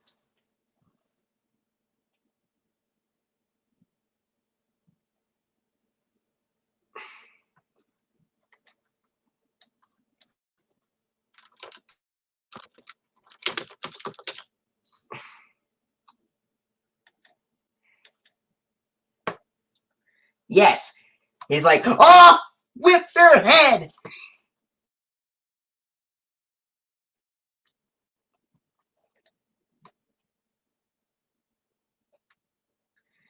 And Cleo would play the part of Alice.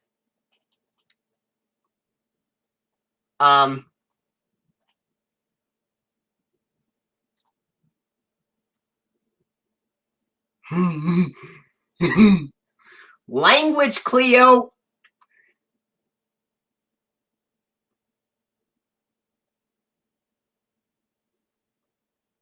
Let's say, why not have Julie, played by Andrea Libman, play Glenda the Good Witch, Husky Dog 88, while Jetta would play the Queen of Hearts. Or Glenda the Good Witch could be played by Julie, because Jetta could play the Wicked Witch in the Wizard of Dogs. That's what I meant to say.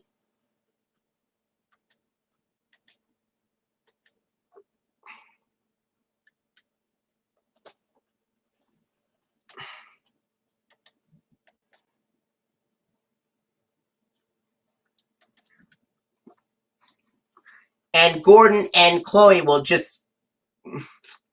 And Clifford will be the Cheshire Cat, of course. Maybe we could have Gordon and Chloe be the audience members watching the play.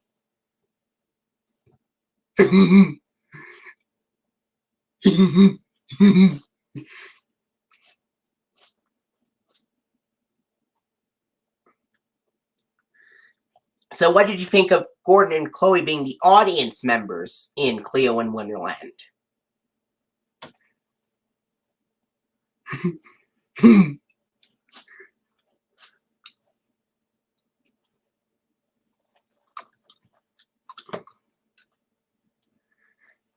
And we could have Jeffy play the caterpillar.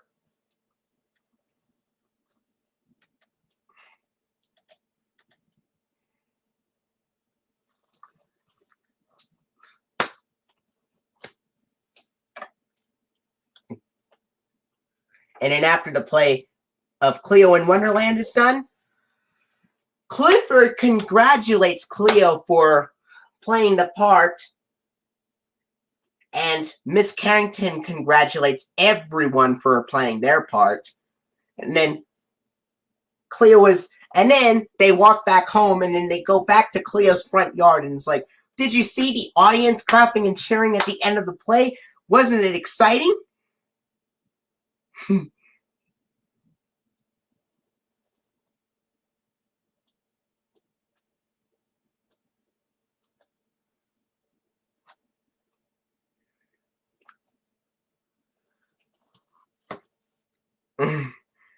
Cleo, you get the part and you don't complain, says Clifford.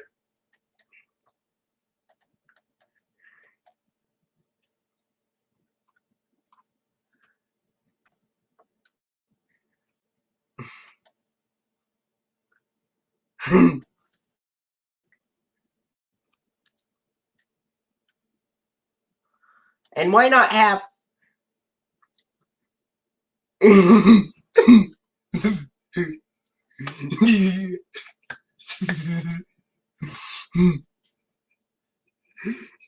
All right. So...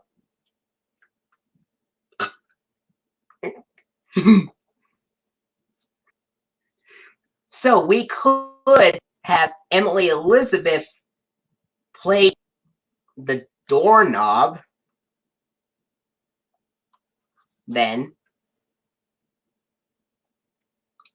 making the doorknob a female doorknob, even though Alice in Wonderland has a male doorknob.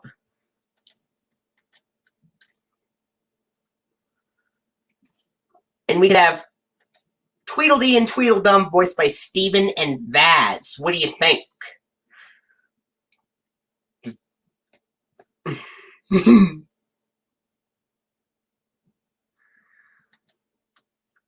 Oh, why not have... All right, let's see. We could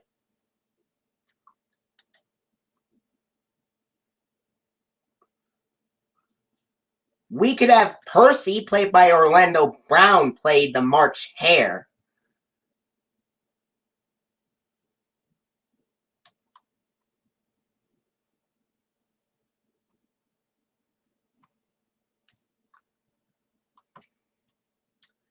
And the Mad Hatter can be voiced by Charlie.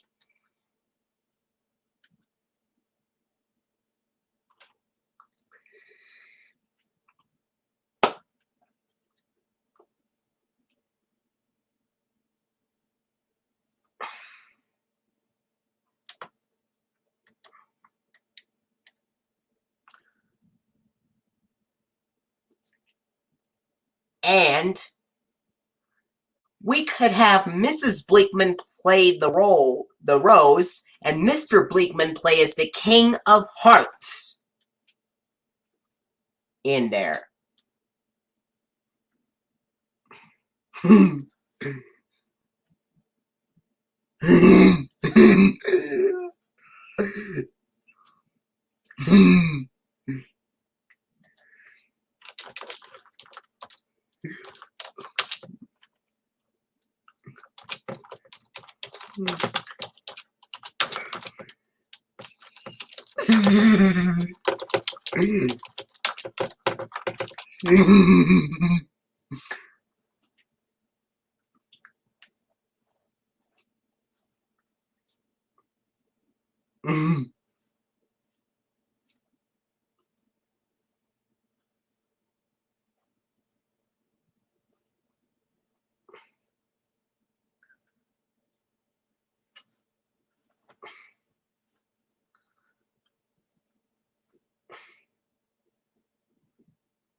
All right, so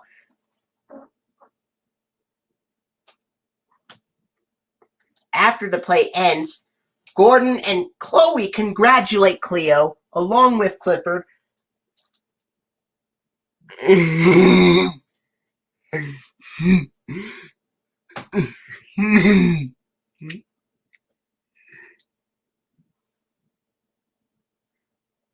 All right. And then after after after the play ends, let's have Clifford go back to Cleo's yard. Clifford and Cleo go back to Cleo's yard, and it's like, did you see how much everyone loved me as the performance of Alice? He's like, it sure was amazing. And then the next day, they decide to go out and play some ball with the announcer of dog football.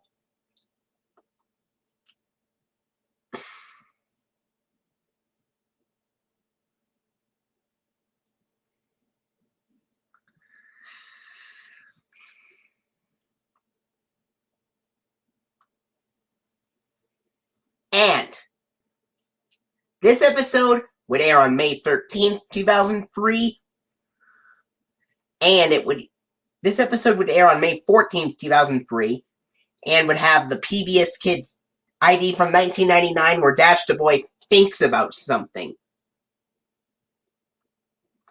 which is for the Wizard of Dogs and Cleo in Wonderland.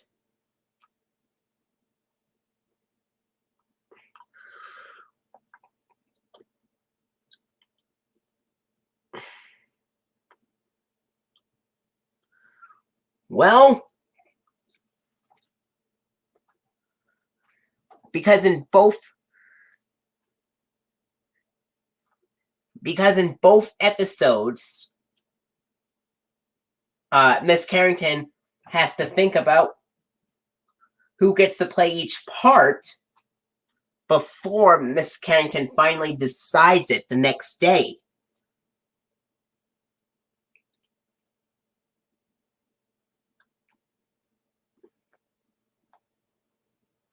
What do you think of that reason for using the Dash ID for the Wizard of Dogs and Cleo in Wonderland? Because Mr. Bleakman has to think about, because Miss Carrington has to think about who to hire each part for.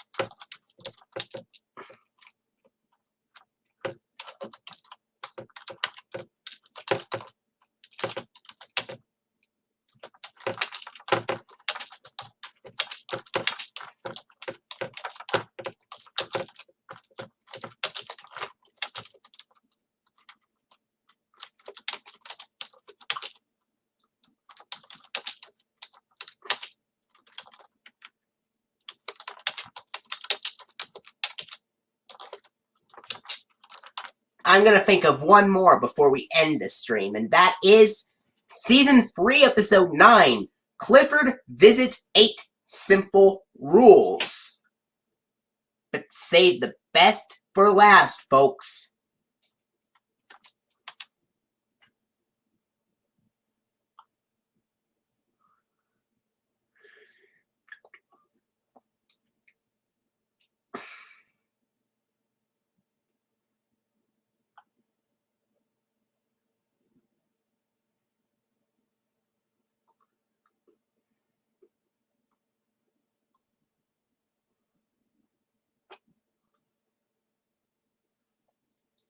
You ready to hear the plot for Clifford Visits 8 Simple Rules? Now, that's going to be a 90-minute special. Oh!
Alright, now here's the plot for Clifford Visits 8 Simple Rules. It starts out on a regular day at Birdwell Island as usual, until Mrs. Howard turns on the TV, and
Alright, so for Clifford Visits 8 Simple Rules, let's say it starts out as a normal day like usual, but then Clifford hears Mrs. Howard turning on the television.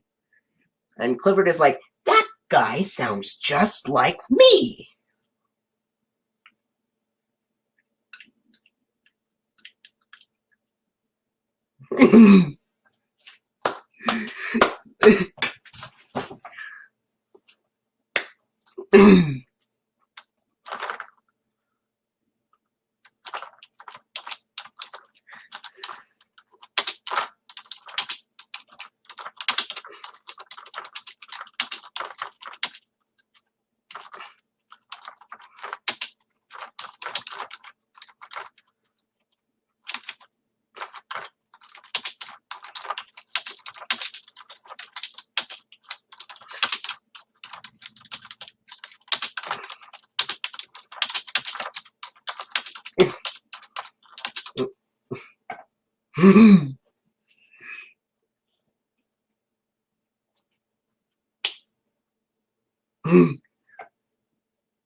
And then, after hearing that guy, Clifford is like, that guy sounds just like me. I better go ask Emily Elizabeth. And then he asked Emily Elizabeth if he could take a trip to 8 Simple Rules as an early birthday trip. And then Emily Elizabeth says, of course, Clifford.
So, let's say for Clifford Visits 8 Simple Rules, it starts out as a normal day in Birdwell Island. Then Mrs. Howard turns on the TV and that guy's like, that guy's just like me. And then he asks Emily Elizabeth if he could go see the world of 8 Simple Rules. And he's like, of course.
All right, so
all right.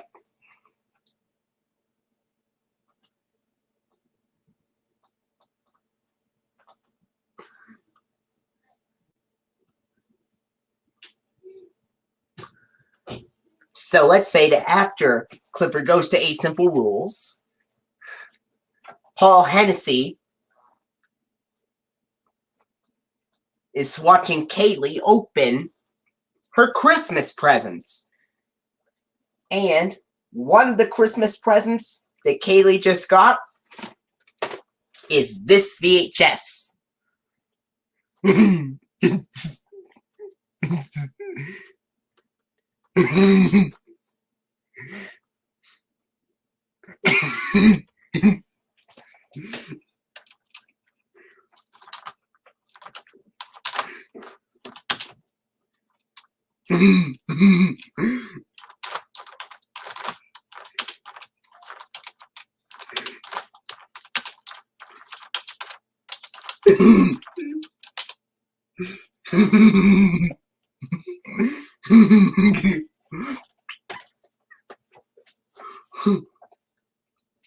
Let's say that one of the gifts that Kaylee is opening is this VHS that Kaylee got for Christmas in the 8 Simple Rules Clifford crossover episode.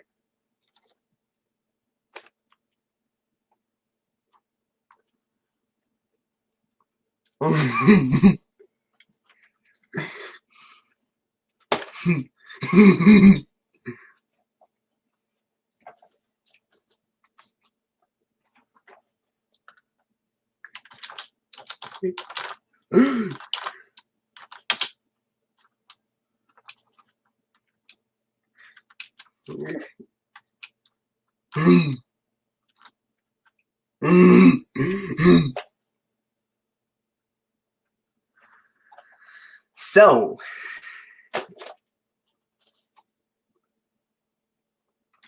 let's say that after Kaylee opens up the presents, Kaylee then reads,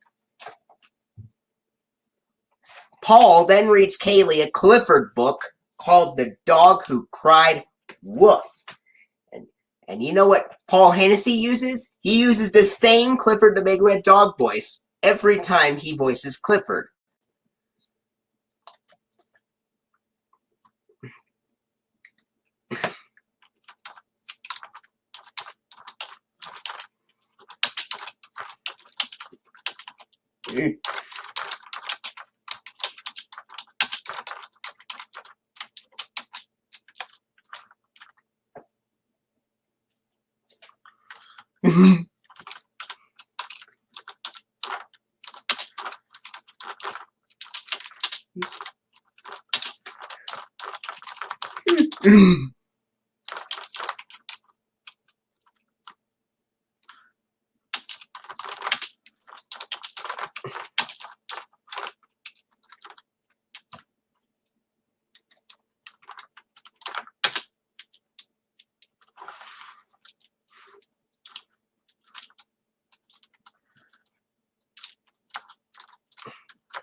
So, let's say that after Kaylee opens the presents, Paul reads Kaylee a Clifford book called The Dog Who Cried Woof.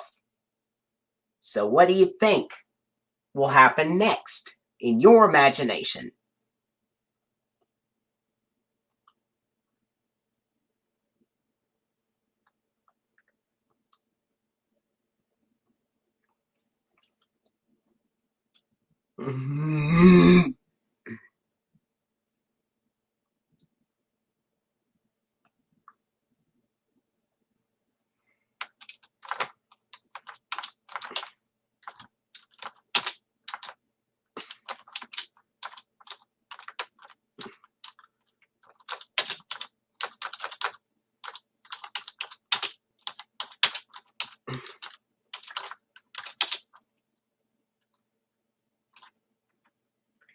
Yes, Clifford pops out of the TV after this.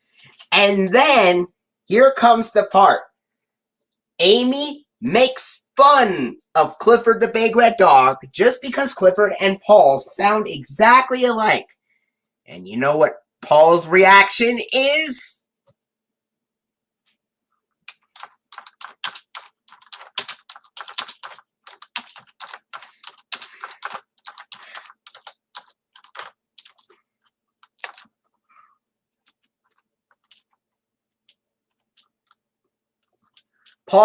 Paul's reaction is like, Amy, what did you just do? And then Amy's like, I made fun of Clifford just because he sounds exactly like you. And then Paul's like, look, just because Clifford the Big Red Dog sounds exactly like me doesn't mean you have the right to make fun of him. And just for that, Amy, you are grounded for a month. And you know what I'm going to do now?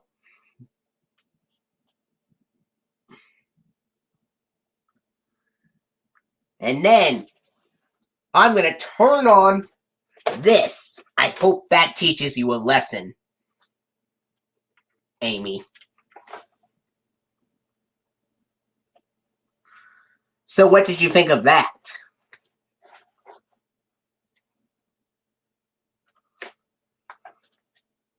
Yes.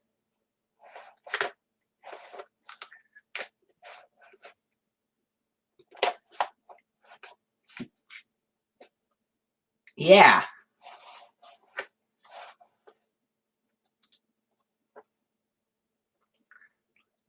And then,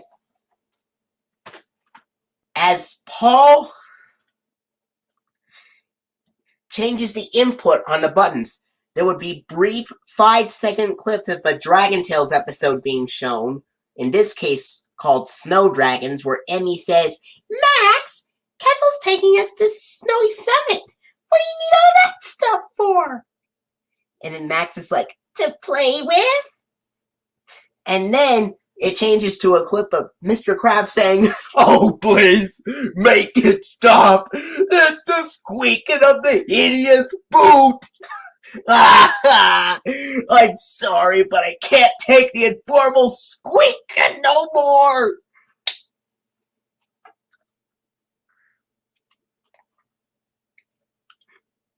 And then he goes into the VCR input and pops this exact VHS of Clifford's Pop Best Friends into the VCR.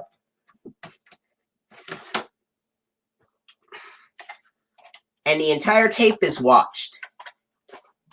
But after we get into the part where Cleo tricks Clifford and T-Bone into thinking they've seen Whiffy the skunk ghost,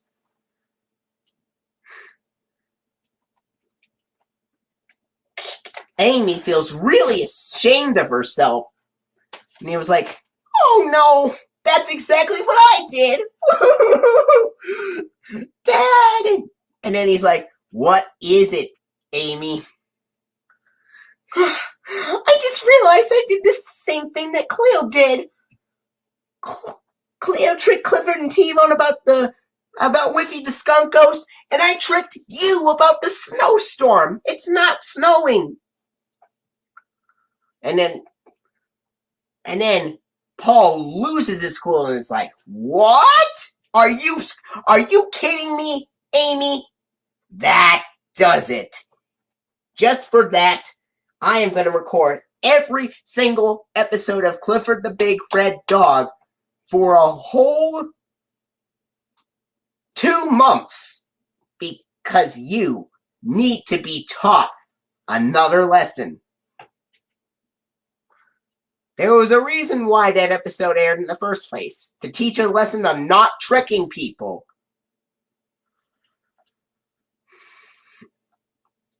Okay,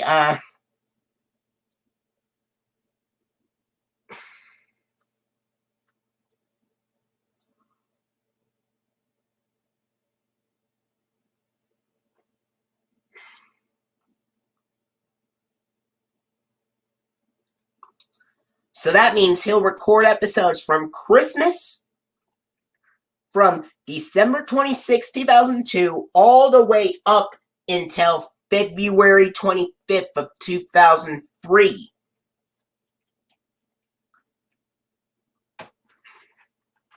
And then after recording those episodes, he was like,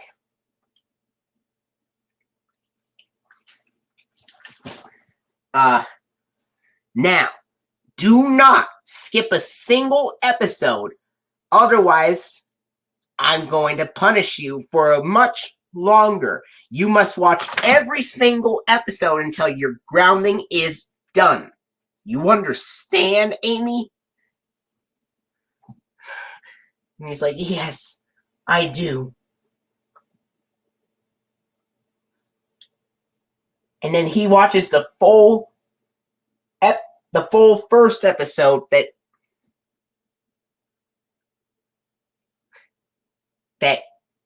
Paul recorded, and then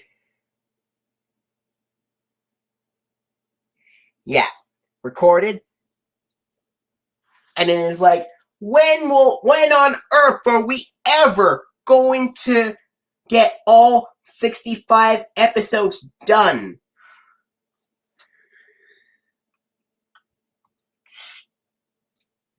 And then the day, February 25th, 2003 comes, and it's like, thank goodness there is only 65 episodes of the series, and I had to watch all 65 of them.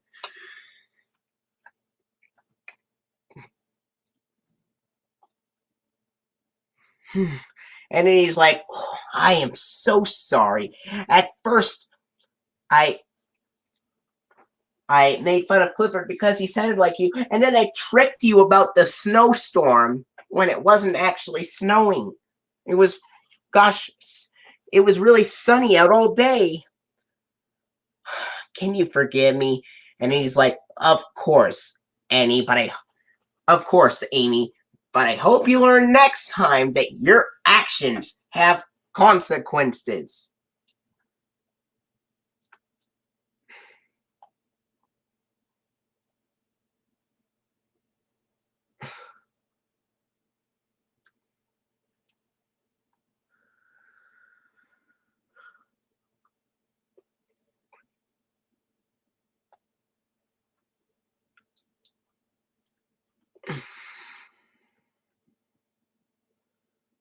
And this episode took 4 months to complete. What do you think? From December 2002 until March 2003.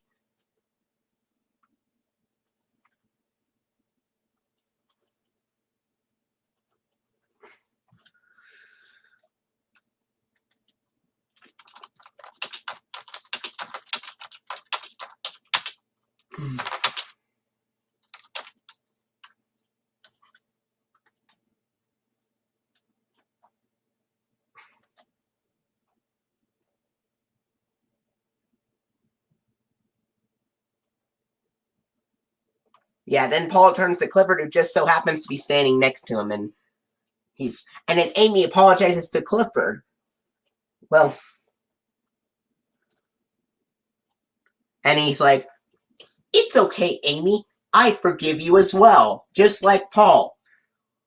We may all sound the same because we're done by the same actor, but we look completely different." And then says, "Thanks for your help." And then Paul says to Clifford, "Thanks for your help." And then Clifford licks Paul. And then you know what Paul does? He uses that same laugh track recycled from Clifford in episodes like Fluffed Up Cleo because he's voiced by the same actor. What do you think?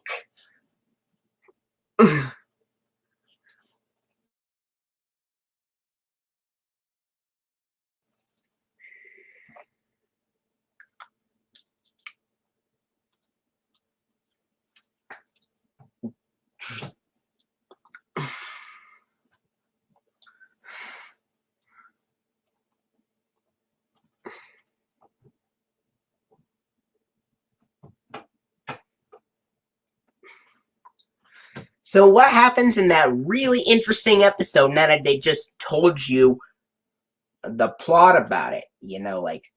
After watching the video, let's imagine they eat dinner with, let's say that that Kaylee is having hot dogs for dinner, and let's have maybe Paul could eat some let's see, maybe Paul could be having some hot dogs as well. And then Clifford gets invited to dinner and eats hot dogs as well.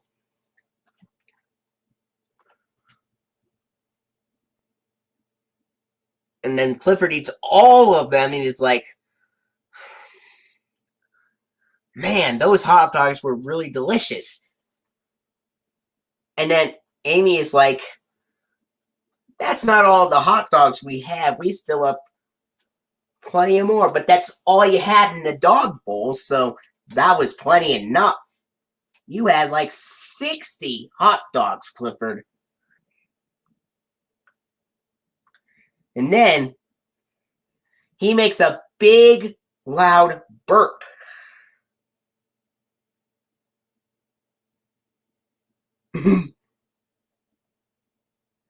"Oh, you mean Paul Hennessy?"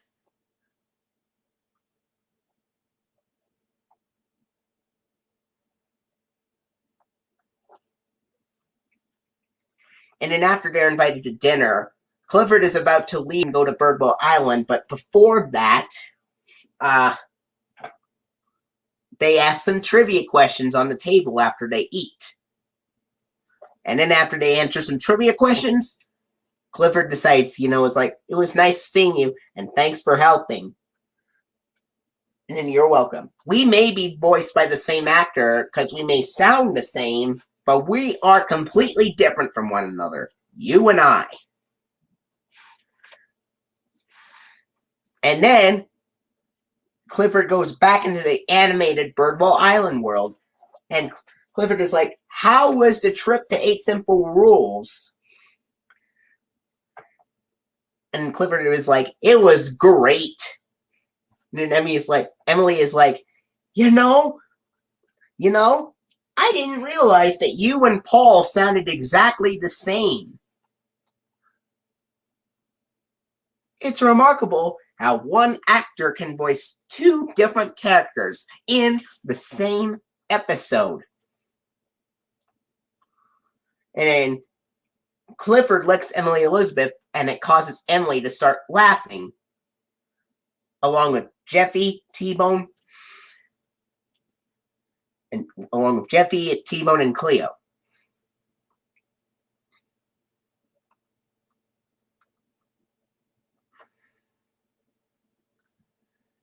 Well, everybody, that is it.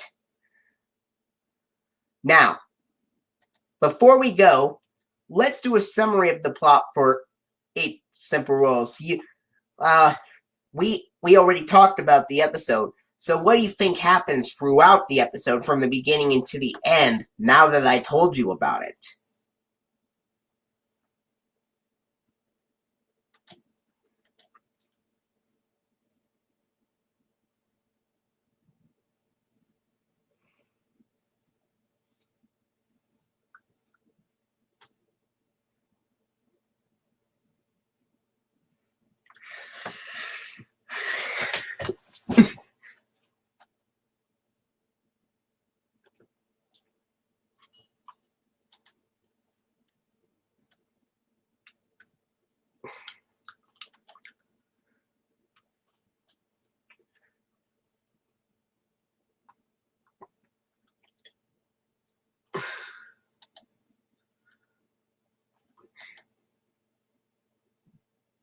And how would you like Clifford to be CGI animated when he is in the live action 8 Simple Rules world?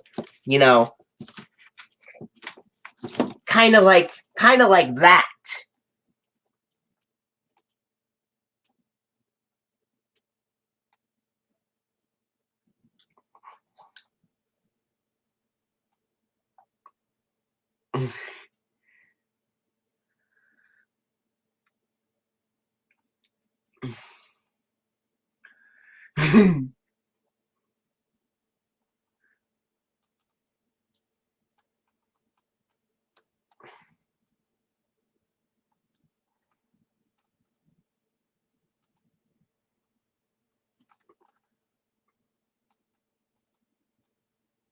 It would still use a PBS Kids logo, and it's the Dash Transformation ID, because at the beginning of the episode, let's imagine Paul Hennessy is reading a book about dinosaurs. What do you think of that reason, Husky Dog 88? And since I told you the entire plot, what do you think happens from the beginning of the episode to the end of the episode, Husky Dog 88?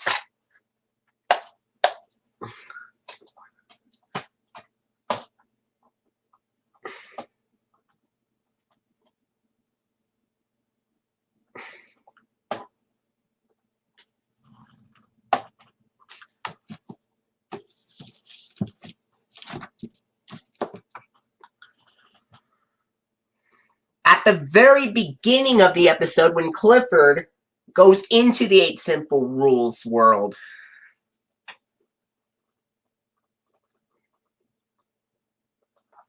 And how would you like the episode to take 3 months to complete, from December 2002 until March of 2003, before finally airing in May 2003?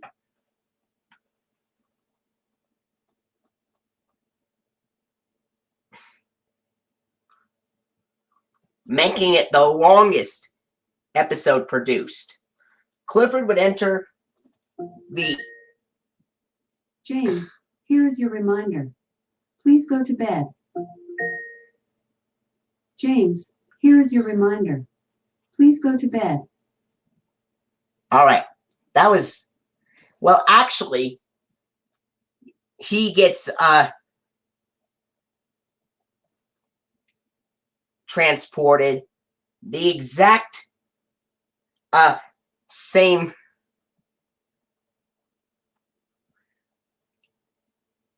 He gets transported on a humongous... Well, he does get transported Dragon Tail style. So that would be a great idea. So what do you think happens from the episode from the very beginning to the end? Now that I told you the entire plot for Clifford Visits 8 Simple Rules. And we could have James Garner also appear in that episode too, since he is having dinner as well. And having conversations as well.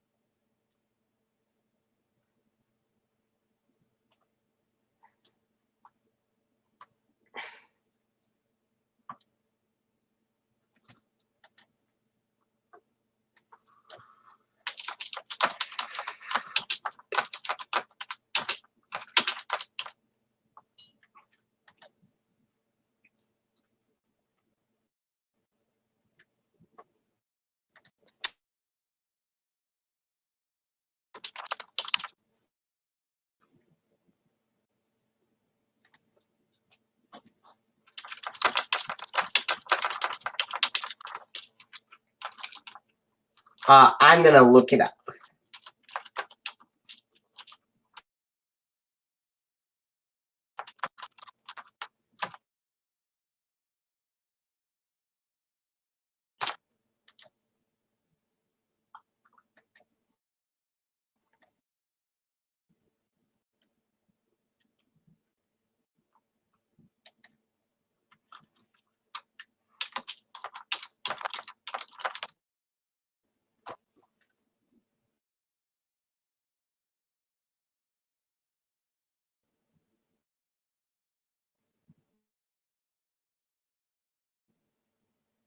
James Garner plays Jim Egan in 8 Simple Rules. Let's say that James Garner owns a regular black lab, a regular live-action black lab in.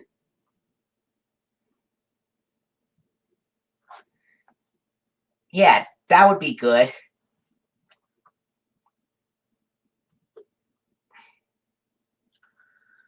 And what do you think happens at the 8 Simple Rules house throughout the episode then? That sounds great.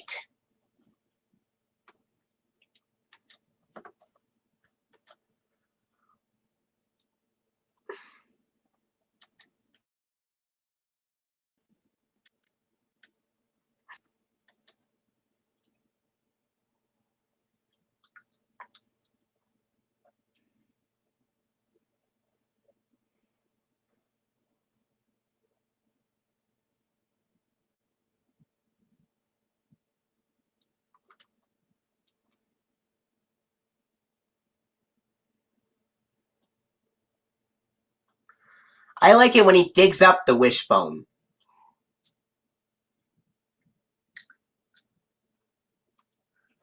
If the regular 8 Simple Rules aired, it would probably be in the regular PBS block because of the language used. But in Clifford Visits 8 Simple Rules, they don't use bad language like they usually did in the show 8 Simple Rules to make it more kid-friendly. What do you think of that idea, Husky Dog 88?